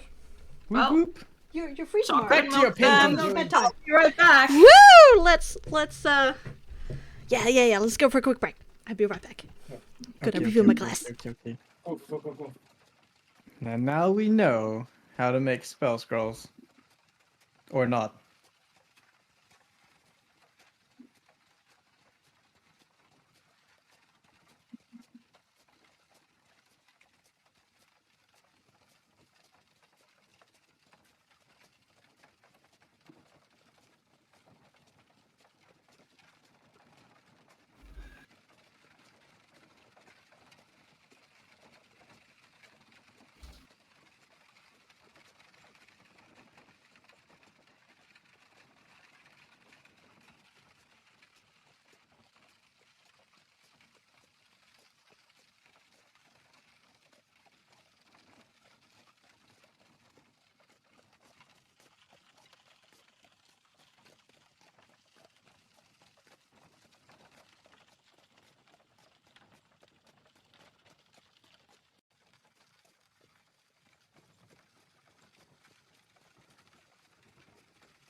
It's a real difficult thing.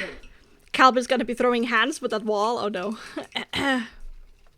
Thankfully, it's the National Day of Denmark tomorrow. You're welcome, No. How dare you? Our National Day is actually the day where we kicked out and murdered a bunch of Danish aristocrats in Stockholm and declared independence from the Commerce Union. That's our National Day. Yeah, it's funny how the Danes Alrighty, I'm always recount that historical thing by saying they gave you Sweden. Well, you know, it was the Stockholm bloodbath. You know, it was the Kalmar Union underneath the Danish crown, and then Sweden decided we don't like you anymore, so we tried to basically exit the union. Danes were, you don't do that. So they traveled all the way north to Stockholm, and then it was basically like a massacre. Like, there are stories about how the streets of Stockholm were painted in red because the Danes just came and slaughtered everybody. But for this young lad full of Swedish pride, Carl Gustav, Carl Gustav Vasa, who escaped from the massacre, went inland on skis with like only one stick to go with, went to the brave men of Dalarna, rallied the peasants, and then took his peasant army back to Stockholm and kicked out the Danes and basically killed a bunch of Danish aristocrats back. Yeah. And then there was some kind of crowning of Vasa where everybody decided you're our new king, and that's our national day. Yeah. Mm-hmm. Man, those Danish guys sound mean. I mean, in history, the Danes were certainly a power. But only in history. It's quite funny though, because like in Copenhagen you have all the towers, like all the castles that are there. They still have on the spires like 3 crowns because they still believe like fuck. they have the 3 Norway, Sweden, and Denmark, and the Danish crown is always on top or higher than the other 2. They're always looking down on what they gave away. I could spare my Finnish Fister book set because I was no. That we didn't have Finland at that point. I don't think in the 12th century we had Finland. That came after. I think we acquired Finland during our what we called our Stormaktstid, which is basically our empire time, which was starting in the 16th century. So I'm not entirely sure, but he didn't go skiing over the sea now. Do you know how I know that Sweden was an empire once? How do you know that the Sweden was an empire once? Sabaton. Oh, the Carolus Rex album slaps so hard. To the skies, here Carolus rise. Yeah. There, came to a D&D stream, learned some history about Scandinavia. Woo! Woo! He did found Helsinki at some point. Vasa, okay, right. Now I'm actually sad that we lost Finland, not because like ruling over Finland, but I think being closer to you guys would be super cool, because we're basically brothers, right? Yeah, you can We're just siblings. come to Finland again. Go ahead. Like we have been like one country for such a long time, and then the Russians came. What did the Russians do? They brought I mean, we kind of started it, honestly. Well, then again, Russia wanted a port by the Balkan Sea. They wanted to create St. Petersburg, which was a part of land that's Sweden owned, because they had no hand in the commerce. trade. It's the trade route, yeah. Yeah. So they were basically losing off on a huge monetary opportunity. So, I mean, it was a great war, the 30 Years' War and everything, and then Sweden joined. Russia started getting aggressive towards, that part of the land, and then Sweden decided to go all out against everybody around. Like, we are going to kill everybody. And it worked for a short while, but we were so few that even though our army was superb, when there were just too many enemies, eventually, when we met the Russian, burned ground kind of strategy. Oh, stuff, yeah. Yeah, and so Finland and eventually St. Petersburg and all the Balkans and all of that were lost. Wow. Sweden ran their maps with Napoleon. Napoleon gave Russia Finland to force them to join blockade of Yeah. There was a lot of those kind of politics. And interestingly enough, like this whole controversy in present day with the US attempting to buy Greenland from Denmark, is not about just like acquiring land, but just like the Russians acquired new land to get a trade route, because of global warming, the Arctic Circle trade route is becoming now present, but that area is owned by Denmark. So if the Russians and bought out, the Russians also approached Denmark. Hey, can we take Greenland? We'll give you good money. Yeah. All the rubles, they're very many currency exchange. But Denmark is saying no, this is ours, and your offer is not good enough because of what it represents. If Russia or the US gain territory in the Arctic Circle, they dictate the northern trade route, and that would just throw off the entirety of Eastern Europe. True. And Russia is already being pretty aggressive with that, starting to questionably. When are they not aggressive? Yeah, true. Already questionably, taking over land that is kind of seen as international or. Crimea. Well, I was specifically talking about the dwarf. We don't want to get some politics with Georgia.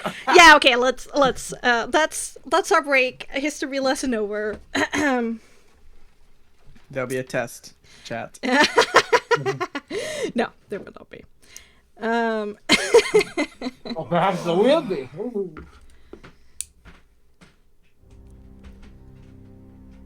Okay, a little bit too sad. Yeah, this works. So, we're in the hour of twilight. You have come upon that fork in the road leading off towards the vineyard. You see the worn wooden sign saying the Wizard of Wines.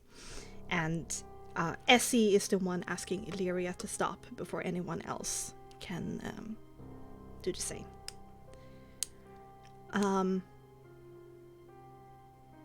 She flashes a smile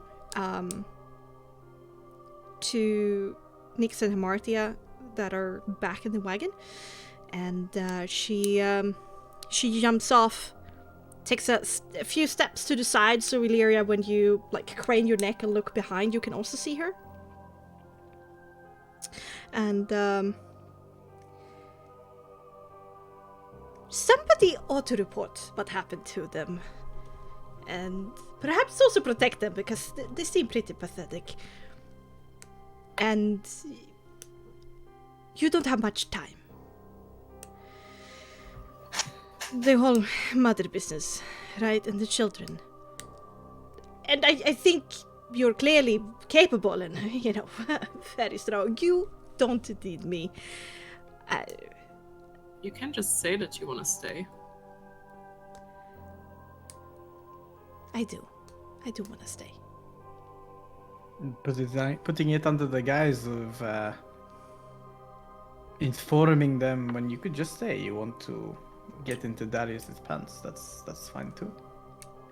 You've exerted yourself, and who am I to say what you should do? After all, you end up doing whatever you want to do anyway, right?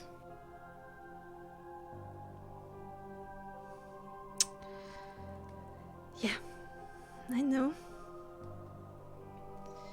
I do. You don't need me. You will be fine. Are you okay, Esmeralda? Yeah. Absolutely. Why wouldn't I be? I know. You guys got this. You don't. As I said, it's better. It's better this way.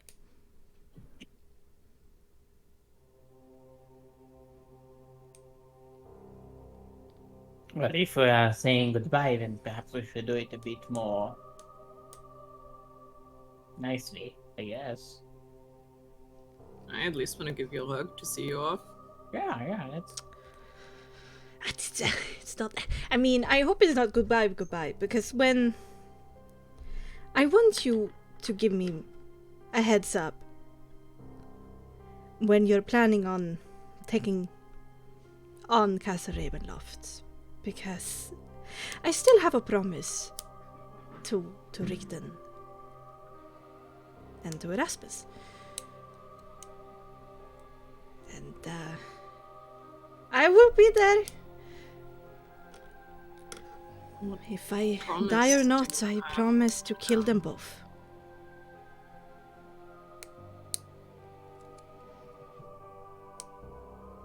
Until then, I will keep these people safe. For you guys. I have a bad feeling. At least we know where you'll be. We'll be able to contact you. I imagine so.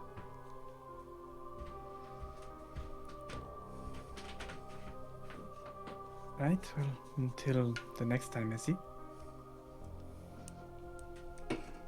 Stay within the mist, won't you?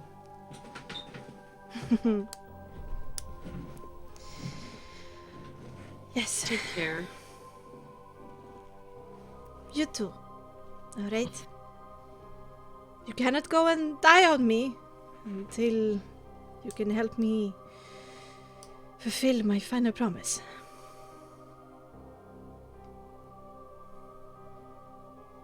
We'll do our best. I made a promise too.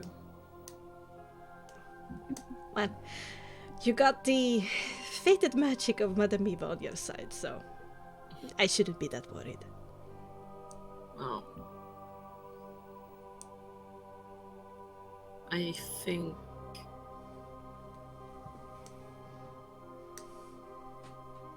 Yours is a promise that we might have to keep together. You have bigger fish to fry. Leave them to me. This is my burden, more than yours.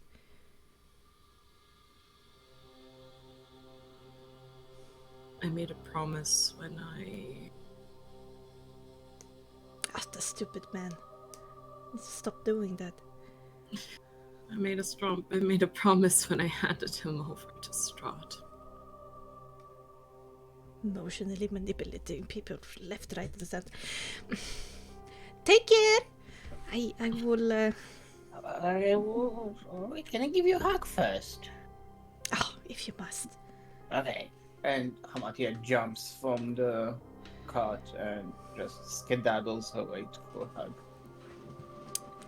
She's a little bit awkward when she, do the hug with you and, kinda, she avoids eye contact. Next, Hey. Go ahead. Hey, it's going to be okay, you know? It's going to be fine. Say to yourself. Yes, listen to what I say, Amatia. Hamatia gives her a stern salute. And lets the others do what they want. Remember what I taught you! Wink. Hamatia blushes. Illyria will get off the cart and give her like sort of like this like half hug, half like kind of like on like petting her like on her back, and is like we're gonna go to Ravenloft together. Yes, we shall.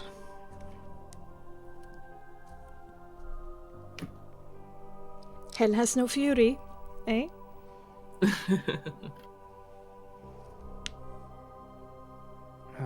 Nyx doesn't send her off in the same fashion.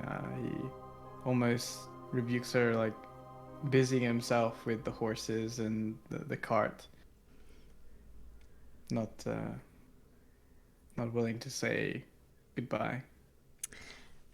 Essie mirrors you and shifts as well as she stands and kind of hoists her backpack further up her shoulder. I'd better get going before it gets too dark. You too, you need to find camp.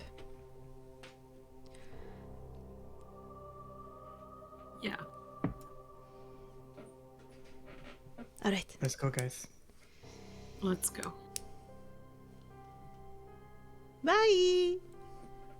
Goodbye. Bye. She waves and then quickly jogs off.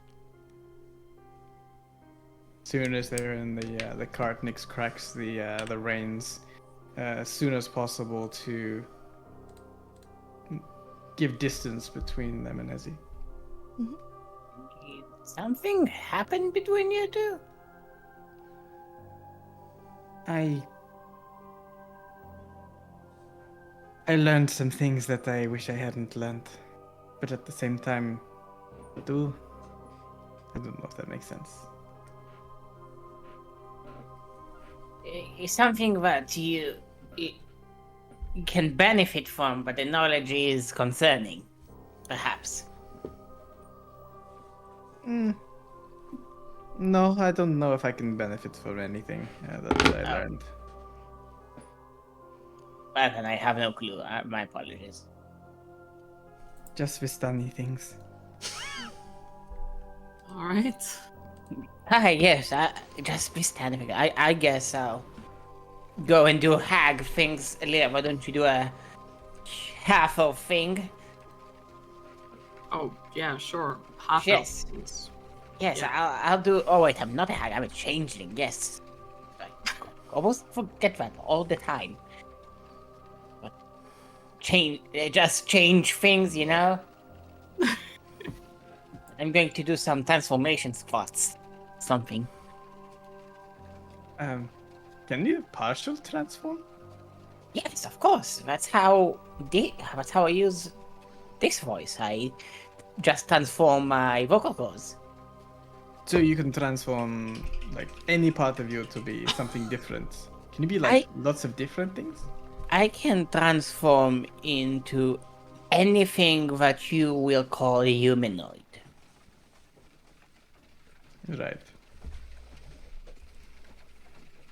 So I can't have 3 heads and, a tail made of snakes or something like that, but perhaps I can. And Hamatia will try to change to an amalgamation of a tiefling and a half-elf, which is going to be like this average Joe Schmo sort of person, with like half of his face being half-elf and the other one being like this tiny red, like lavender tiefling. Can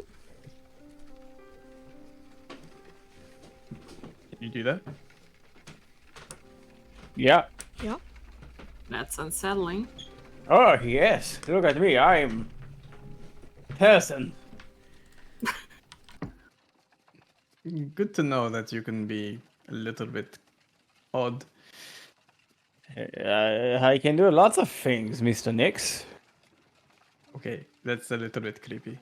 Why? Yes. Give me a moment, and she goes back to her usual form. It's disturbing every time listening to that thing. It's like, ooh, cringe every time. Bones crunching like an osteopath.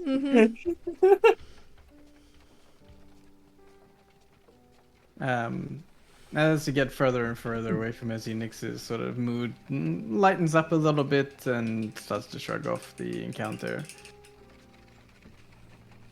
Well, down to 3. And on our way for vengeance and murder. Hooray for vengeance! Well, the rescue as well. I think we should probably talk about this. What is our first priority? Should it come down to finishing off Morgan for letting a child die? What are we picking? I mean, I can bring back a child. I think that shouldn't really distract if there was a choice to be made. Remember that it's not a finite thing. As long as I can get to maybe one of you or the child in time, within a minute or so. As long as their soul is still there, I can bring them back. So if there is a chance where Morganther is about to flee... Others' souls, no? Right, but there is a poetic justice in using the soul of... Oh god, what's his name? Fucking hell. Title? The last burgomaster of... Vargas. Valaki. Vargas, yeah. Something poetic about using Vargas' soul to bring back a child. I guess so, yeah. What did Vargas do? He was the best. Imprison people who dared voice anything but that everything was well in Valaki. He let people rot in the darkness, making them go mad. Oh, shit, yeah, he doesn't sound like a nice person. Well, no, Did you kill he's him? dead now. That's why I have his soul. Oh, did you kill him? Or did somebody else kill him? Oh no, I ended him with my own hands. Oh, good for you. Boreas was proud. Hell yeah.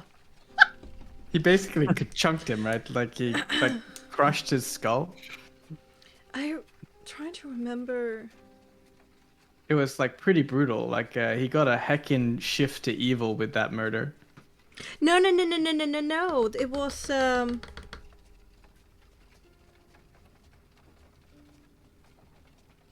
No, wait. Okay, I'm confusing Curse of the Torment. Did Lydia kill Morgus? Lydia killed him, I think. I think that was Curse of Mother Misery. Yeah, she stabbed him, but we. To the blood, right? The actual soul ritual. Oh, yeah. Crushed yeah. his skull, Okay. like shattered his jaw, like to show brutality. Yeah. Yeah, because I remember Lydia Arrow's killed him, surprised noise when I described that Lydia rose up and shanked him in the back. Mm-hmm. Yeah. So Nick didn't kill him per se, but took his soul. Mm-hmm. Well, that's the chapter that we have probably closed. In any case, it's a soul that is worth spending. If it means the difference of bringing back a child, should we have that scenario? So I only have, well, I can do this a few times. I will lose a lot of souls, but I can do it a few times. Should it come down to it. So from a priority, to answer your question, Hamatia, Morgantha must die for what she has done to you and what she's done to me. And to Barovius in general, but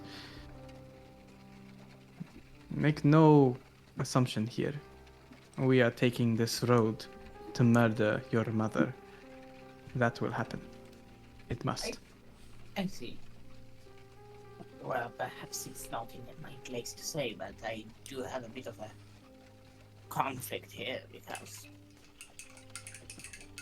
if I kill Morgantha, which I do hope so, but if I do this whilst letting a child die, then did I kill her, or did I kill a child? You know what I mean? I don't want to kill just Morgantha. I don't want to kill just Bella, and I don't want to kill just fuck. Names Bella and shit. My brain is melting.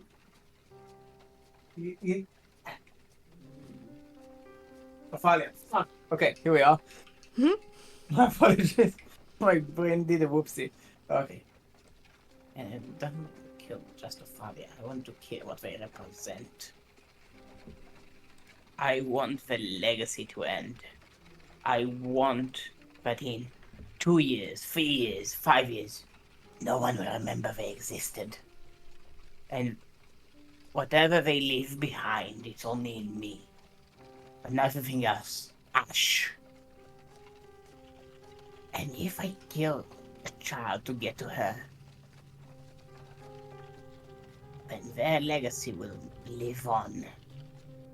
In my mind, at least. In me.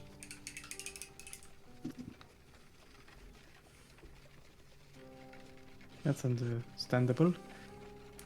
But there's a difference between purposefully murdering a child versus collateral damage.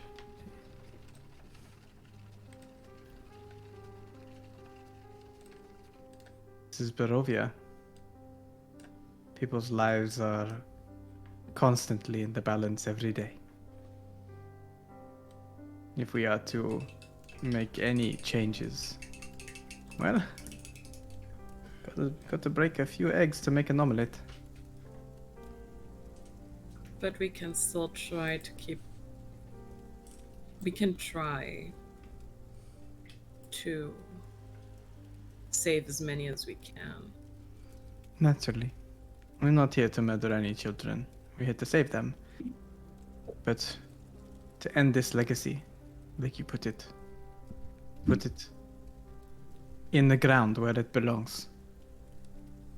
We can't let her escape. I appreciate your pragmatism, Nix, even if I disagree with it, but since we are a team, and I shall keep that in mind. So,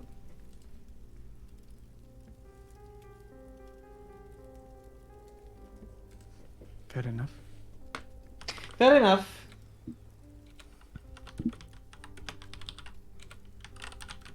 No deviating from this plan. There's no, well, I want to be upfront about my intentions, and my intentions have never changed since we've met. yes. Since we made that bargain all those nights ago. Yes.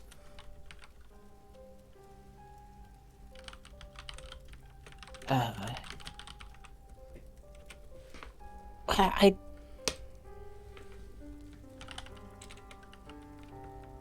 if you could leave Ophalia and Bella to me, not in the fight, but afterwards, I would very much like to be the one that takes them away. Very well. I have no qualms with that. Good.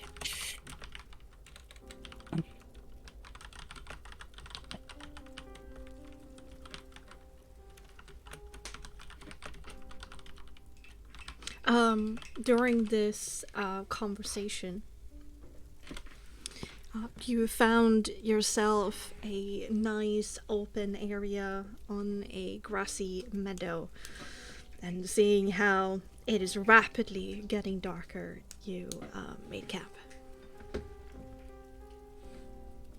Yep, for sure. We would have just like put up basically like what's on screen. Mm-hmm. That makes it both.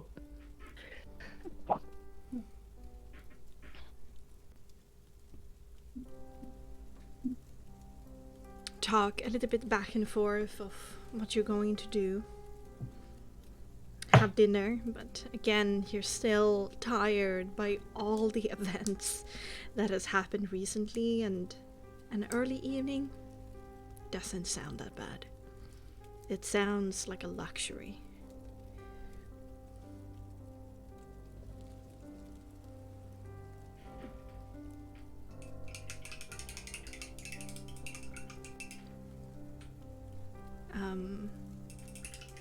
Try to figure out having some watches, but it gets a little bit awkward as you're so few.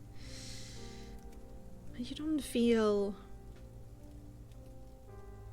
threatened. There is something calm about Barovia. At least. Isabel? For now. Yeah.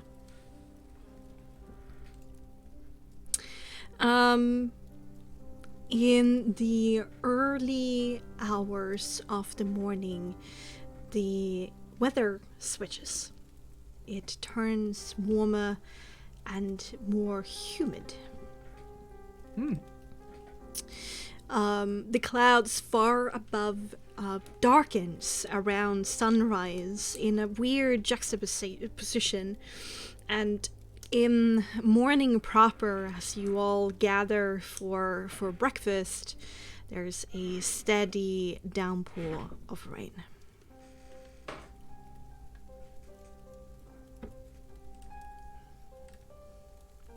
But we're still on the road. You were just having breakfast when it starts breaking out. But it is not entirely unpleasant. The rain is warmer than usual, and there is still no wind to be had, and so it falls predictably only from above and not in any weird, odd angles. Oddly, it becomes comforting. That steady rhythm of white noise, filling your nose with the earthy smells of soil, moss, and pine. It is almost like it is a last hurrah of summer. You finish up breakfast, pack up your things quickly, don't want them to get wet, and you steer your wagon out on the road again, steady climbing out of the fertile bowl into the Swallow Woods that you're so familiar with. An hour after lunch, you have been on this steady incline for quite some time, riding around this rocky hill that eventually delivers you up on the shelf of the ravine that runs along with the river that pools into the lake by Fidetov Estate and by Richten's Tower, that eventually becomes the river that once gave you some headache before you realize that you're able to summon birds. What? And then eventually pools into Lake Sarowich. It doesn't take long on this particular road up there on the ravine that until you see looming out of the mist in the distance before you is the great stone bridge of Tatiana. Oh yes! We finally get here.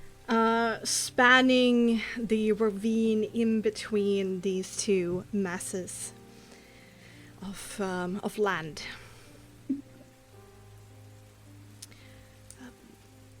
What do you want to do? Toss Nix off a bridge.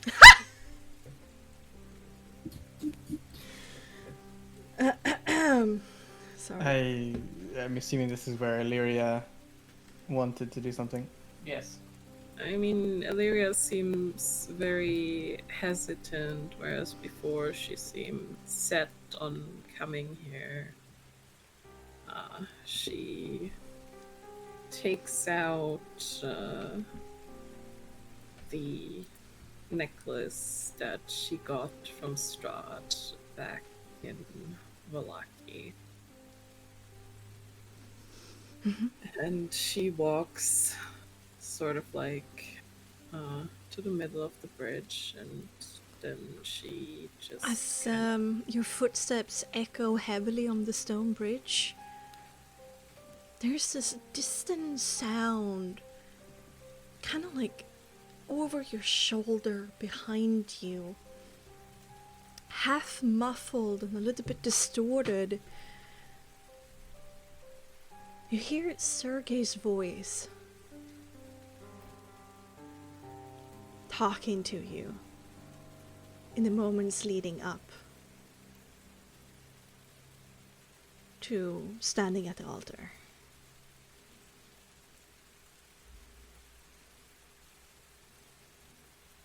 And as you look over your shoulder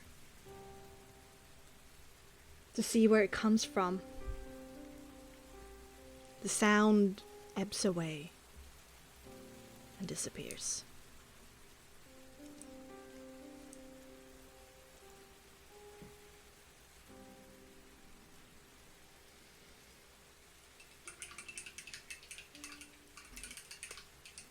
she kind of goes towards like around like the middle of the bridge. Mhm. And then she will just stand there and contemplate, probably longer than she thought she would.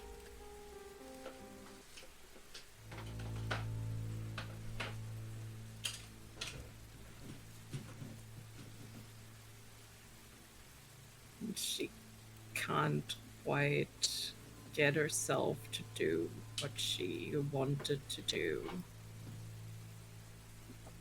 just before the other night.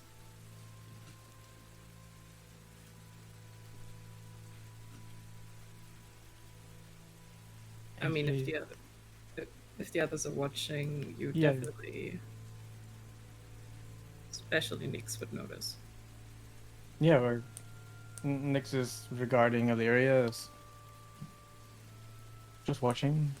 What were they here for?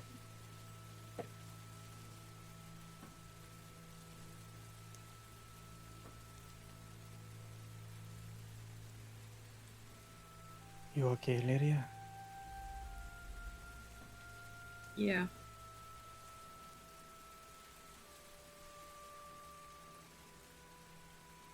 Last time we were here, you had a bit of one of those visions.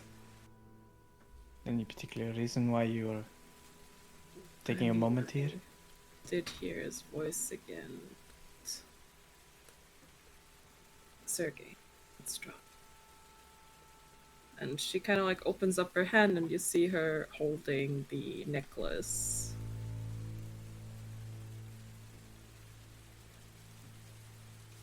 Still have it?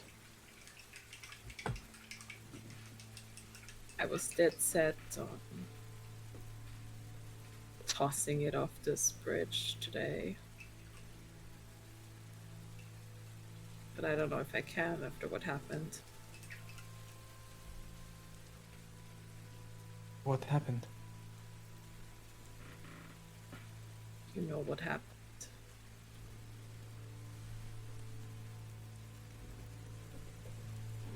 Do I? He could have killed you.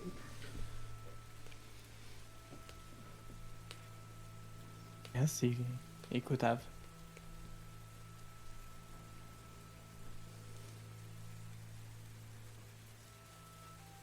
But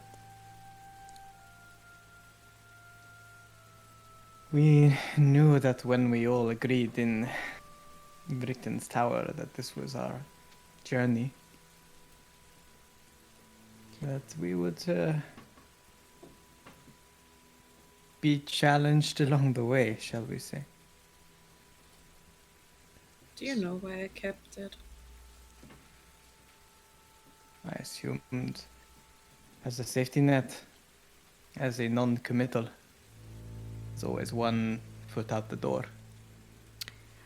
Illyria, suddenly you hear again in that distant, muffled, distorted kind of filter the gasp of pain Sergei made after his form was stabbed by the Black Blade.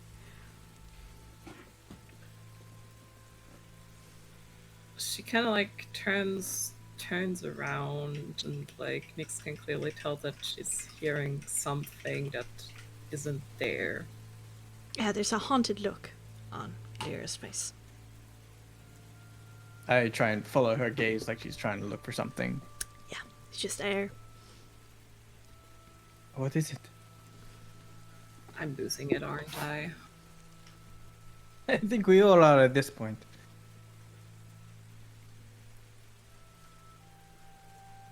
It's just,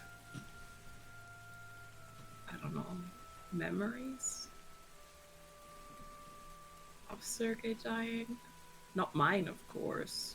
Hers. Are they coming from somewhere specific?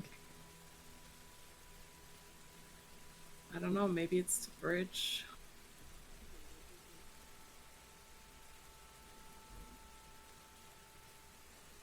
Maybe it's because I'm trying to get closer to her.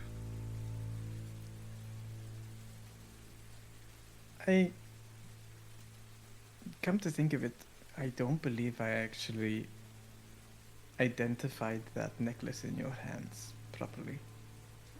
Want to? It would be good to know exactly what Strahd gave you. It'd only take a few minutes. Sure, just... You can hold it. No, you can...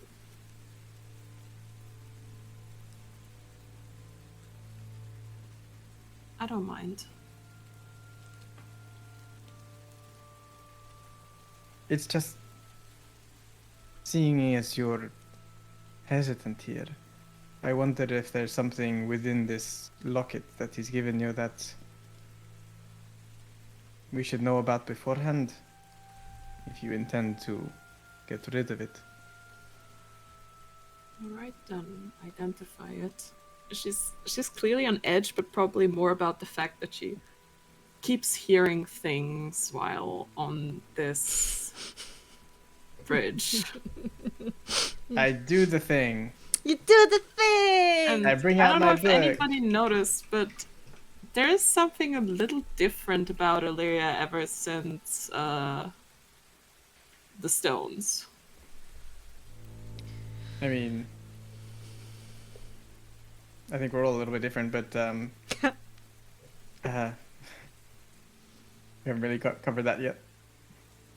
Yeah. Just saying she's In what capacity? Is it like visually obvious? that, not much, but that presence vampire? that she inherently has is like ever so slightly more, and she might be just ever so slightly paler. Yeah, my god. A little bit afraid. A little bit petrified. First I was afraid. I was pretty sorry. Okay. I do the thing. I think it's fine as long as you like. Tell me when. Oh, okay. I will tell you when. Not now. Sorry. You do the thing. Okay. So, it's identify, right? Mhm. There's a clear blue light coming off this necklace of divination magic in locate object. Mm-hmm. There's also I mean it's kind of, there's a lot woven into such a small object, even though each of these spells are perhaps not the most complicated ever. It's amazing of how much can be crammed into such a small piece of jewelry. And there's also the enchantment of sending. There's a special knock spell on it with it's like it has stipulations and more advanced features, like upcasting knock with more features to it. There's also something hinting towards teleportation circle, but it's not the spell of teleportation circle, but something that interacts with teleportation circle. Oh my.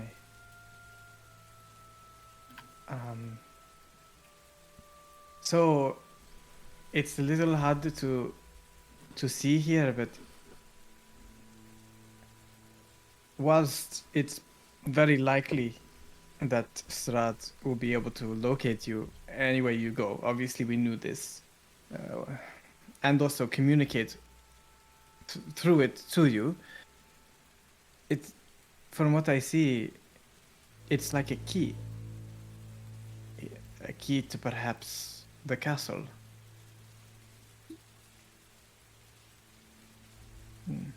Interacting with perhaps the teleportation circles there, and maybe the doors that we went through. Probably opens those weird doors. Allowing you to return to him unimpeded, perhaps. Might be useful. But it's also a way for him to... the way for him, he has been tracking us. That is true. We have And an she kind of option like here. thinks for a moment and kind of like grimaces a bit at the thought that like the way that he could get to Nyx and almost kill him was because she kept the necklace. Mm-hmm.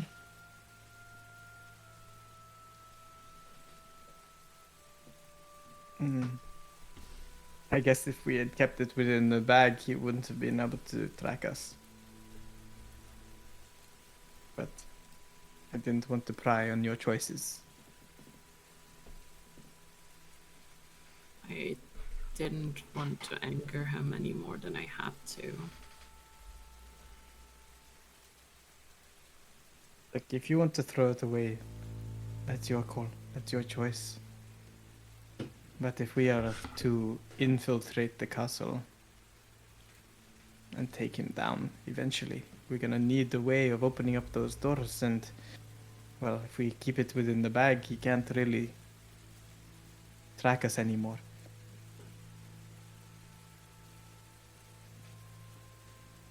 I'll leave the bag here. And Nyx takes off the bag off his shoulder and puts it on the ground next to Illyria and says, "It's your call, Illyria, my lady." And Nyx steps back towards the cart and watches Illyria from a distance. She kind of stands there for a while longer, sort of almost like contemplating dangling this necklace over the edge before she turns around and puts it into the bag of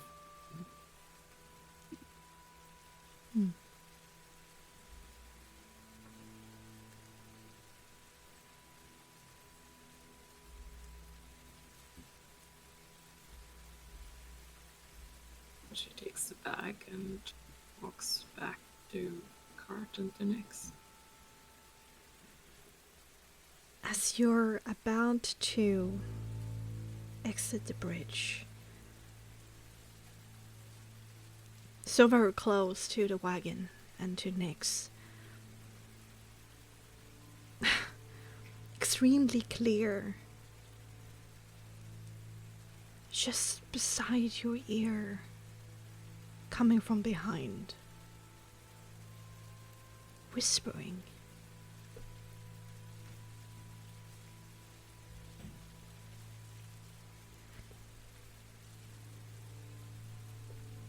Whatever you have to do, whatever you decide, I will not judge.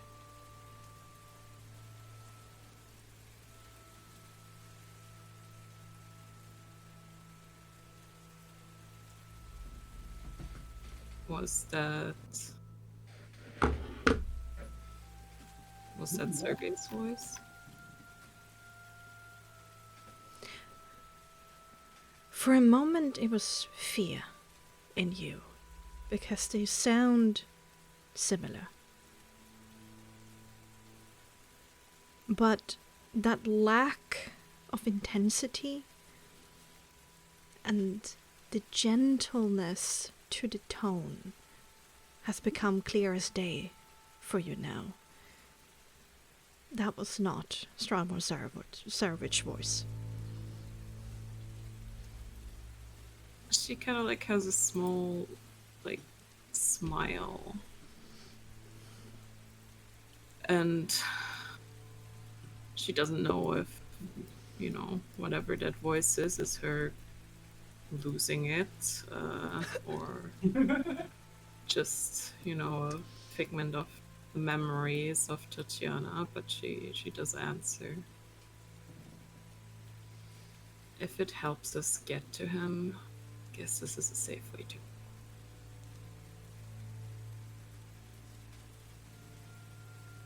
But I promise, for you, for her, for Irina, and everybody else he's hurt, that this will end.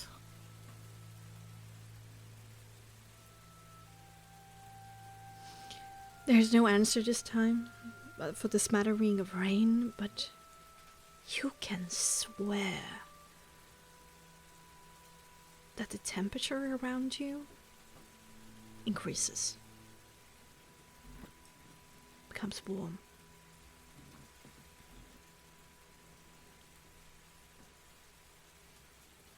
She lingers for a moment and then goes to Nyx and tosses his bag back at him. Catches it, I guess. Could have just handed it. Alright. And she kind of like looks at him with like a laugh and just says, "Well, we got children to save." Yes, so perhaps we can stop staring at landscapes. Sorry. It's okay. I'm just a bit, just I can try to explain to you on the way. That would be great as long as we are moving on the way. Yes, we will be. And she hops in the cart. Thank you. That's so kind.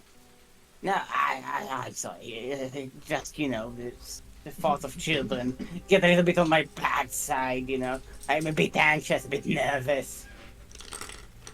I'm sorry, I wanted to do something, and then I didn't go through with it again. Hey, maybe it's a good thing you didn't go for it. I don't know. I don't buy into your things, but perhaps. Actually, do you even know about it? About what? The necklace. The one that Asphodel screamed about that one time you tried to kill each other? Yes, that one. Well, I do recall something with a necklace and then Asphodel and you trying to kill each other, but I'm afraid my mind was in a different place when all that happened. Well, I was gonna toss it off the bridge to make a statement. So why didn't you? Because it might come in useful after all, and if it's in the bag, they probably can't use it to track us. I see. Oh, that's a smart decision. And, being indecisive isn't always a detriment. I also, just as usual, heard the voices of the dead again. As we do. It does happen sometimes, you just go to sleep and you see a bunch of children that may or may not be turned into pie, just stare at you. Speaking of children, how's this shit move? I mean, I'm just waiting for Nyx to... Yes. Yeah. Thank you.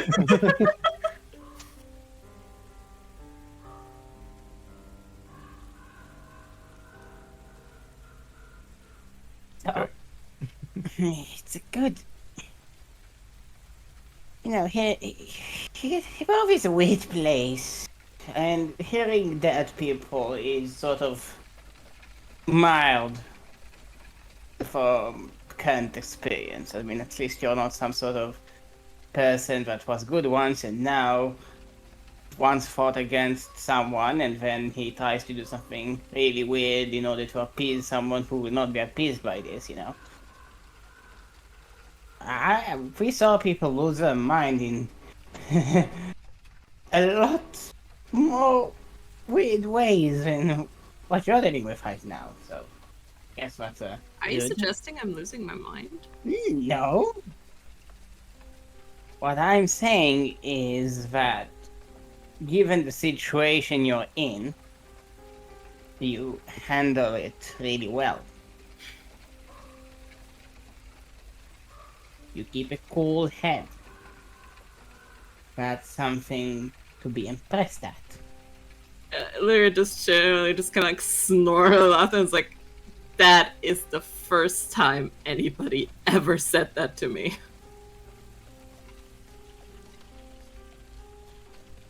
You do.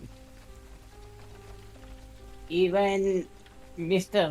Vonzarovich wanted to take the sword. You defied him openly, and you didn't do it out of some misbegotten emotion or fear or anger. You did it in a masterful way, calculated, and you gave him something. I mean, you just... Something that won't be of use to him until another 2 months. So you grins. So you successfully duped the Lord of the Land.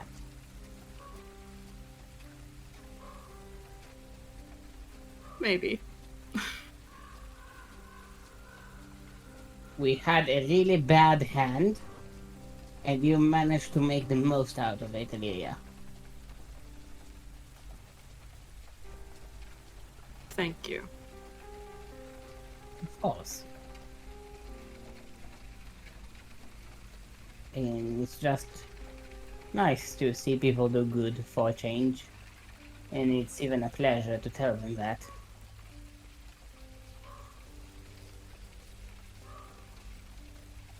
You're doing good too.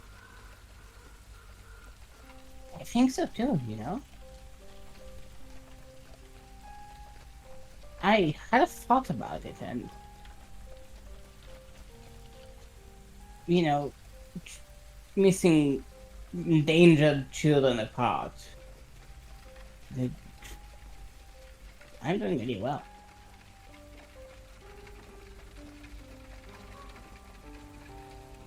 I, like something that was once empty, now filled. You've grown a lot. I'm proud of you. Well, you know, eating actual meals would do that to a person. That's not what I meant, and you know it. Yes, I know that. But I'm glad you get to eat proper food now. You deserve it. Thank you. Thank you.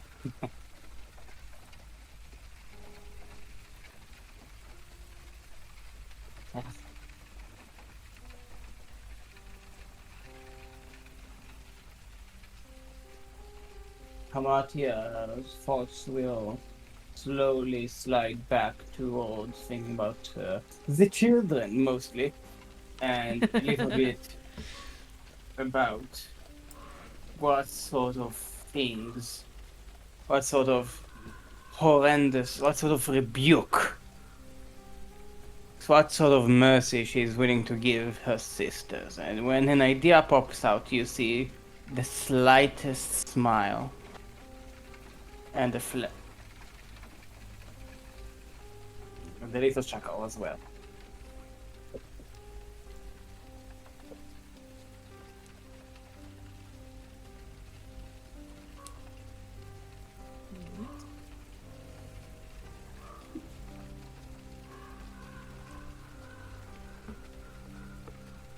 Bexy, can you bring up the map? Yeah. Do you want me to tell you where you're at? Yeah.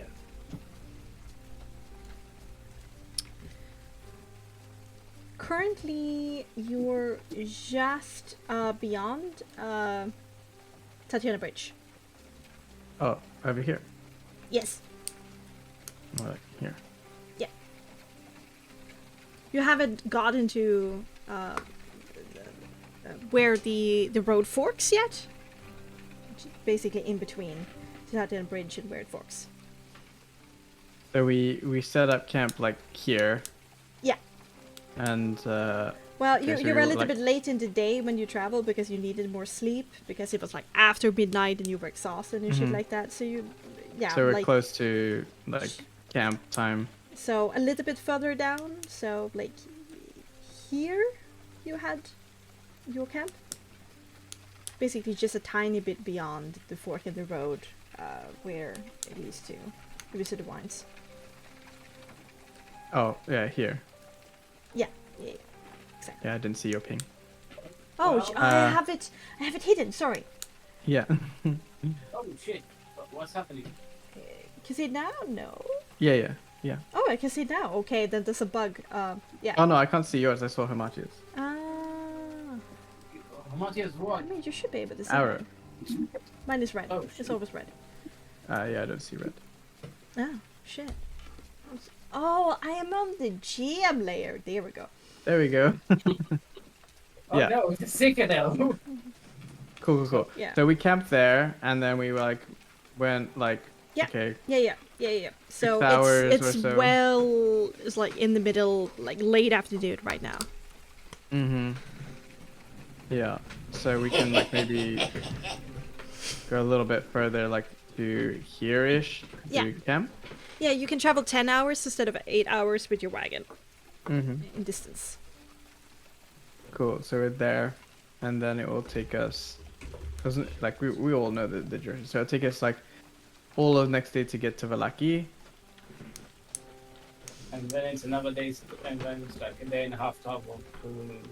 Well, coming out of Money. Valaki, it's coming in like sort of evening time, afternoon time to the house.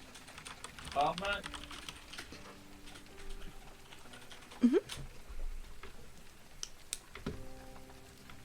Uh-huh.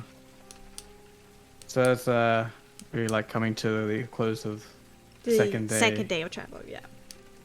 Last stretch of the second day of travel. Yeah. Next we'll like look to both Hamachi and Lyra and say, I don't know about you, but anything you want to mention? I mean, tomorrow we are going to be basically arriving in Valaki, and who knows what's going on down there. After all, you are still considered a saint there, Illyria, and we have a home there, technically speaking. It's probably for the best that I shall don a disguise at Valaki, considering my previous occupation. Certainly. I was more considering if there's anything that you want to mention after, well, from within the mountain that is different. I kind of noticed things are a little odd with you, Illyria, and I'm kind of hoping it's something good. But I feel a little different too. Something has changed within me. Some things I can't explain. Oh, wait, so I'm not the only one who felt something weird? Okay, good. No, we all did. Yes, I can move a little bit of, well, you know, I touched the earth elemental, I guess, so now I'm still working on it, but I think I can manipulate earth to a degree.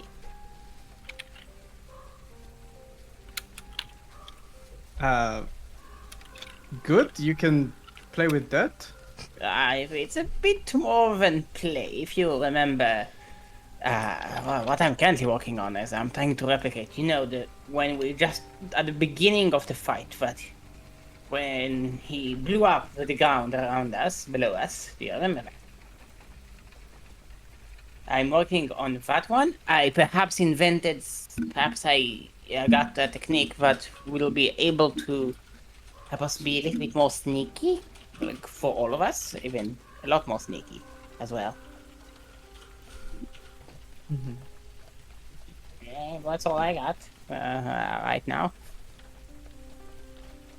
Okay, well that's still good, you know. You can play around with a different element. Yes. Makes sense. How about you, Illyria? As Nyx looks at Illyria, kind of hesitant to know the answer. Oh.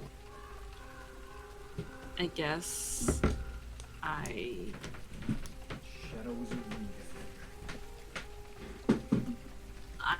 been getting closer to whatever still resides in my soul for a little while now. Touching closer to Tatiana. Yes. The mountain helped you get there. I think it gave me the last little push. What does that mean? I don't know. I feel stronger, but I've been trying to. Well, I want to understand what I'm seeing.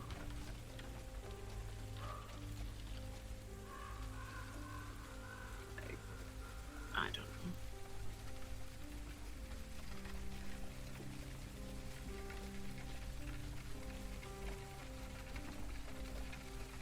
know. I mean, I'm still the same old Lyria. I just picked up a few tricks. Oh, okay. Anything you need to share at this point?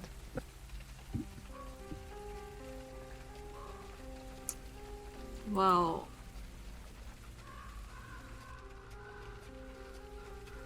you know how I can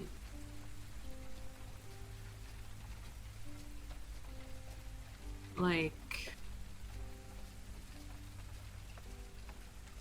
cover very short distances? You're fucking fast. You can just say that. No, Oh. I think I can do something similar to what Hamardia can with the cloak. Okay. Oh, really? Oh, that's Oh. interesting. So we can do 2 count bangs now then. Can indeed. You can Ooh. get us in, I can get us out. Ooh.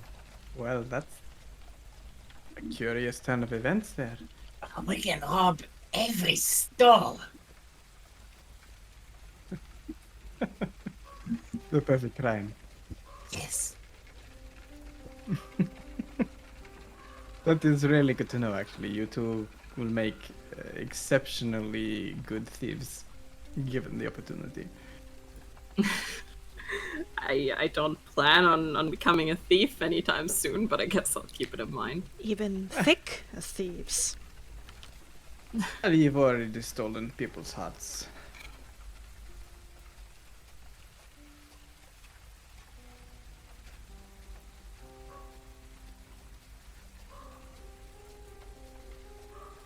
As for me,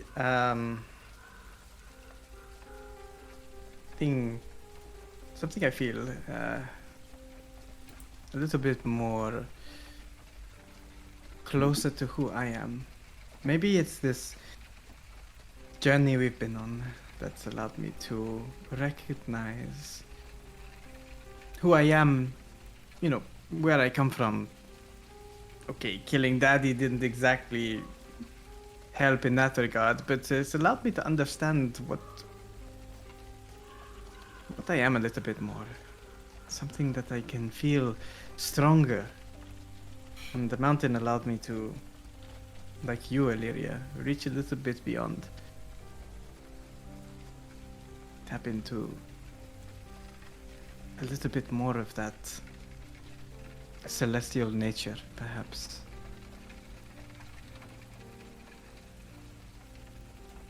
That's good. Yeah. I have an intention to show you. But not whilst we're on a cart.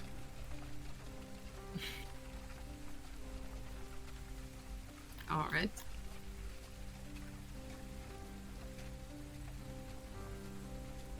You know, a little bit more understanding of the weave.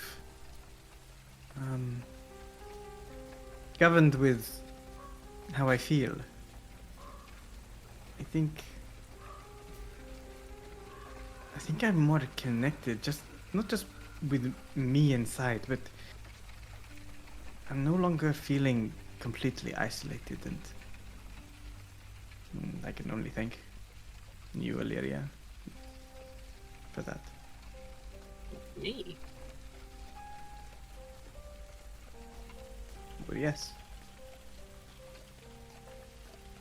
After all, this journey we're on, I wouldn't have been able to feel these feelings.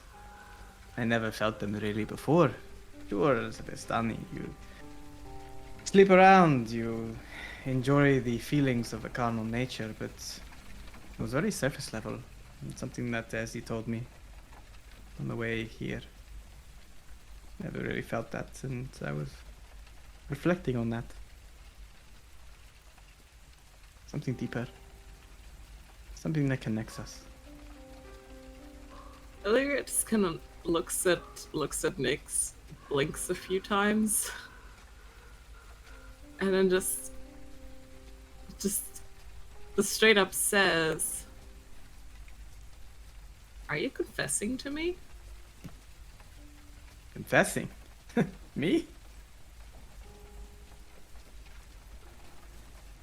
No.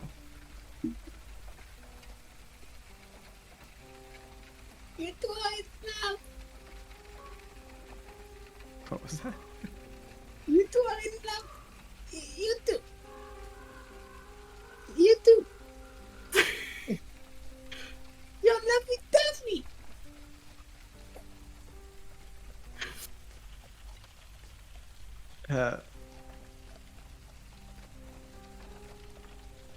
Maybe I'll show you again after I park the cart and we set up camp. You two. What's so romantic? Oh. Shh! You see, Hamatia makes various fangirling noises as her ship come to life. Oh, my God. Sailing to the sunset. Oh, I didn't mean to interpret anything that. But yeah, sure.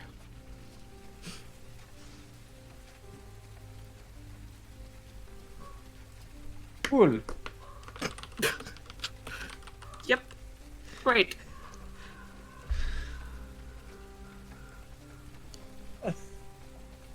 Boy, this road is long. Yeah. It's still raining. Lightning tears of love. Love? Ancients for turn. Nah. Call back to another campaign. Yeah. Yeah. Thank you so much, Muba.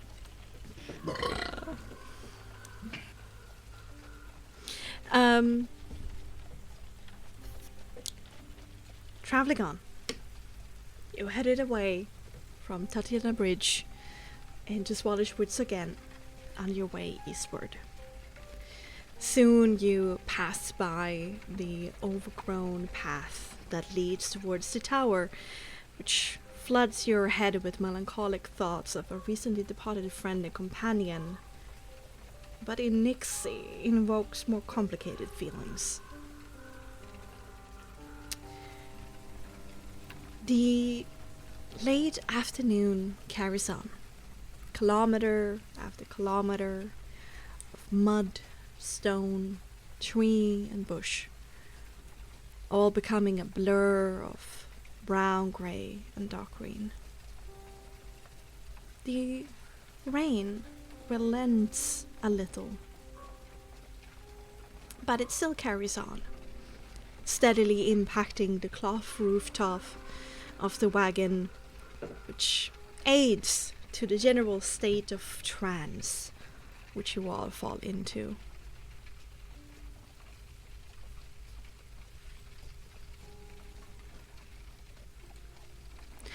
But you suddenly come awake to the sound of barks and howls approaching fast. Nick slows down the wagon as all your heads turn in the direction of the forest on your left-hand side where the sounds are coming from. Then not for maybe 20 meters ahead from the wagon, there's a small form that tumbles out of the underbrush. It could have been the form of a very stocky child, but the wild beard gives you pause. Hair slicked back by rain, eyes full of panic and anger.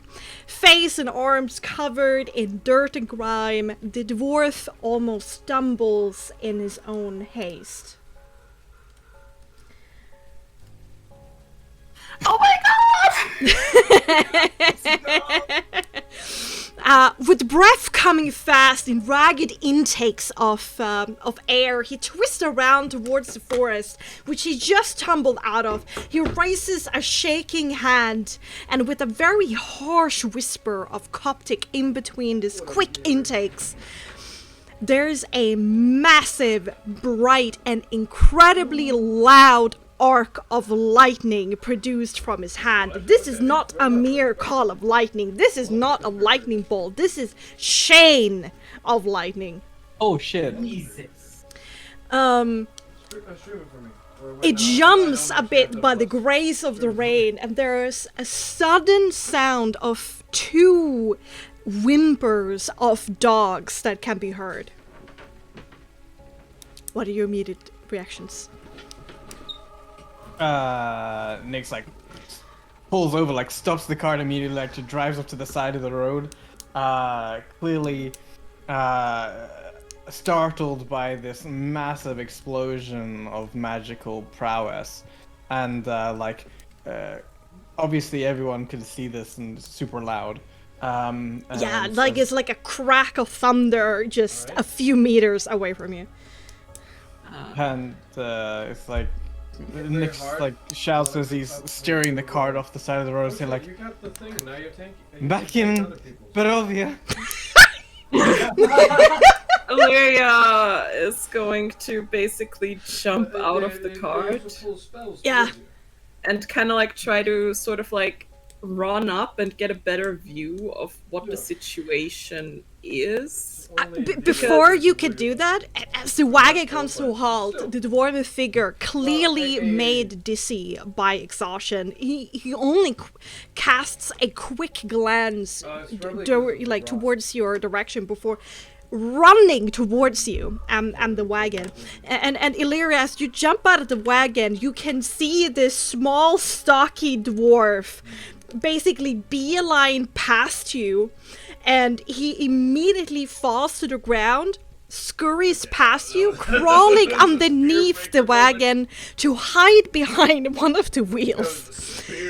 In that motion, you caught the sight of the Copperbeard insignia, grimy but still clear, embroidered on the incredibly tattered shirt he wears. You're a bit taken aback by it, and you can see him there just behind the wheels, like meters away from your feet. He puts himself in this fetal position, rocking himself back and forth, wide-eyed with agitation, clamping down on his chest with one hand. As his chest rises quickly up and down, he's clearly hurting from exertion. But immediately your attention is stolen by the forest again, as another figure exits out after him. Easiest on this one, and then you just finish game. And with him, there is a whole host of wolves, even a dire wolf that peeks her head out of the forest. You see Gorek. There's an intoxicated and wicked smile on his face, and he seems very confident as he runs out, pointing towards where the dwarf was running. But as soon as he sees Nyx and Illyria out of the wagon, his expression shifts to shock and then to worry, and he says, Think of that.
oh fuck, oh shit. And we're going to end tonight's episode of Charismatic Canine. Oh, that's a bit of a pickle now, isn't it?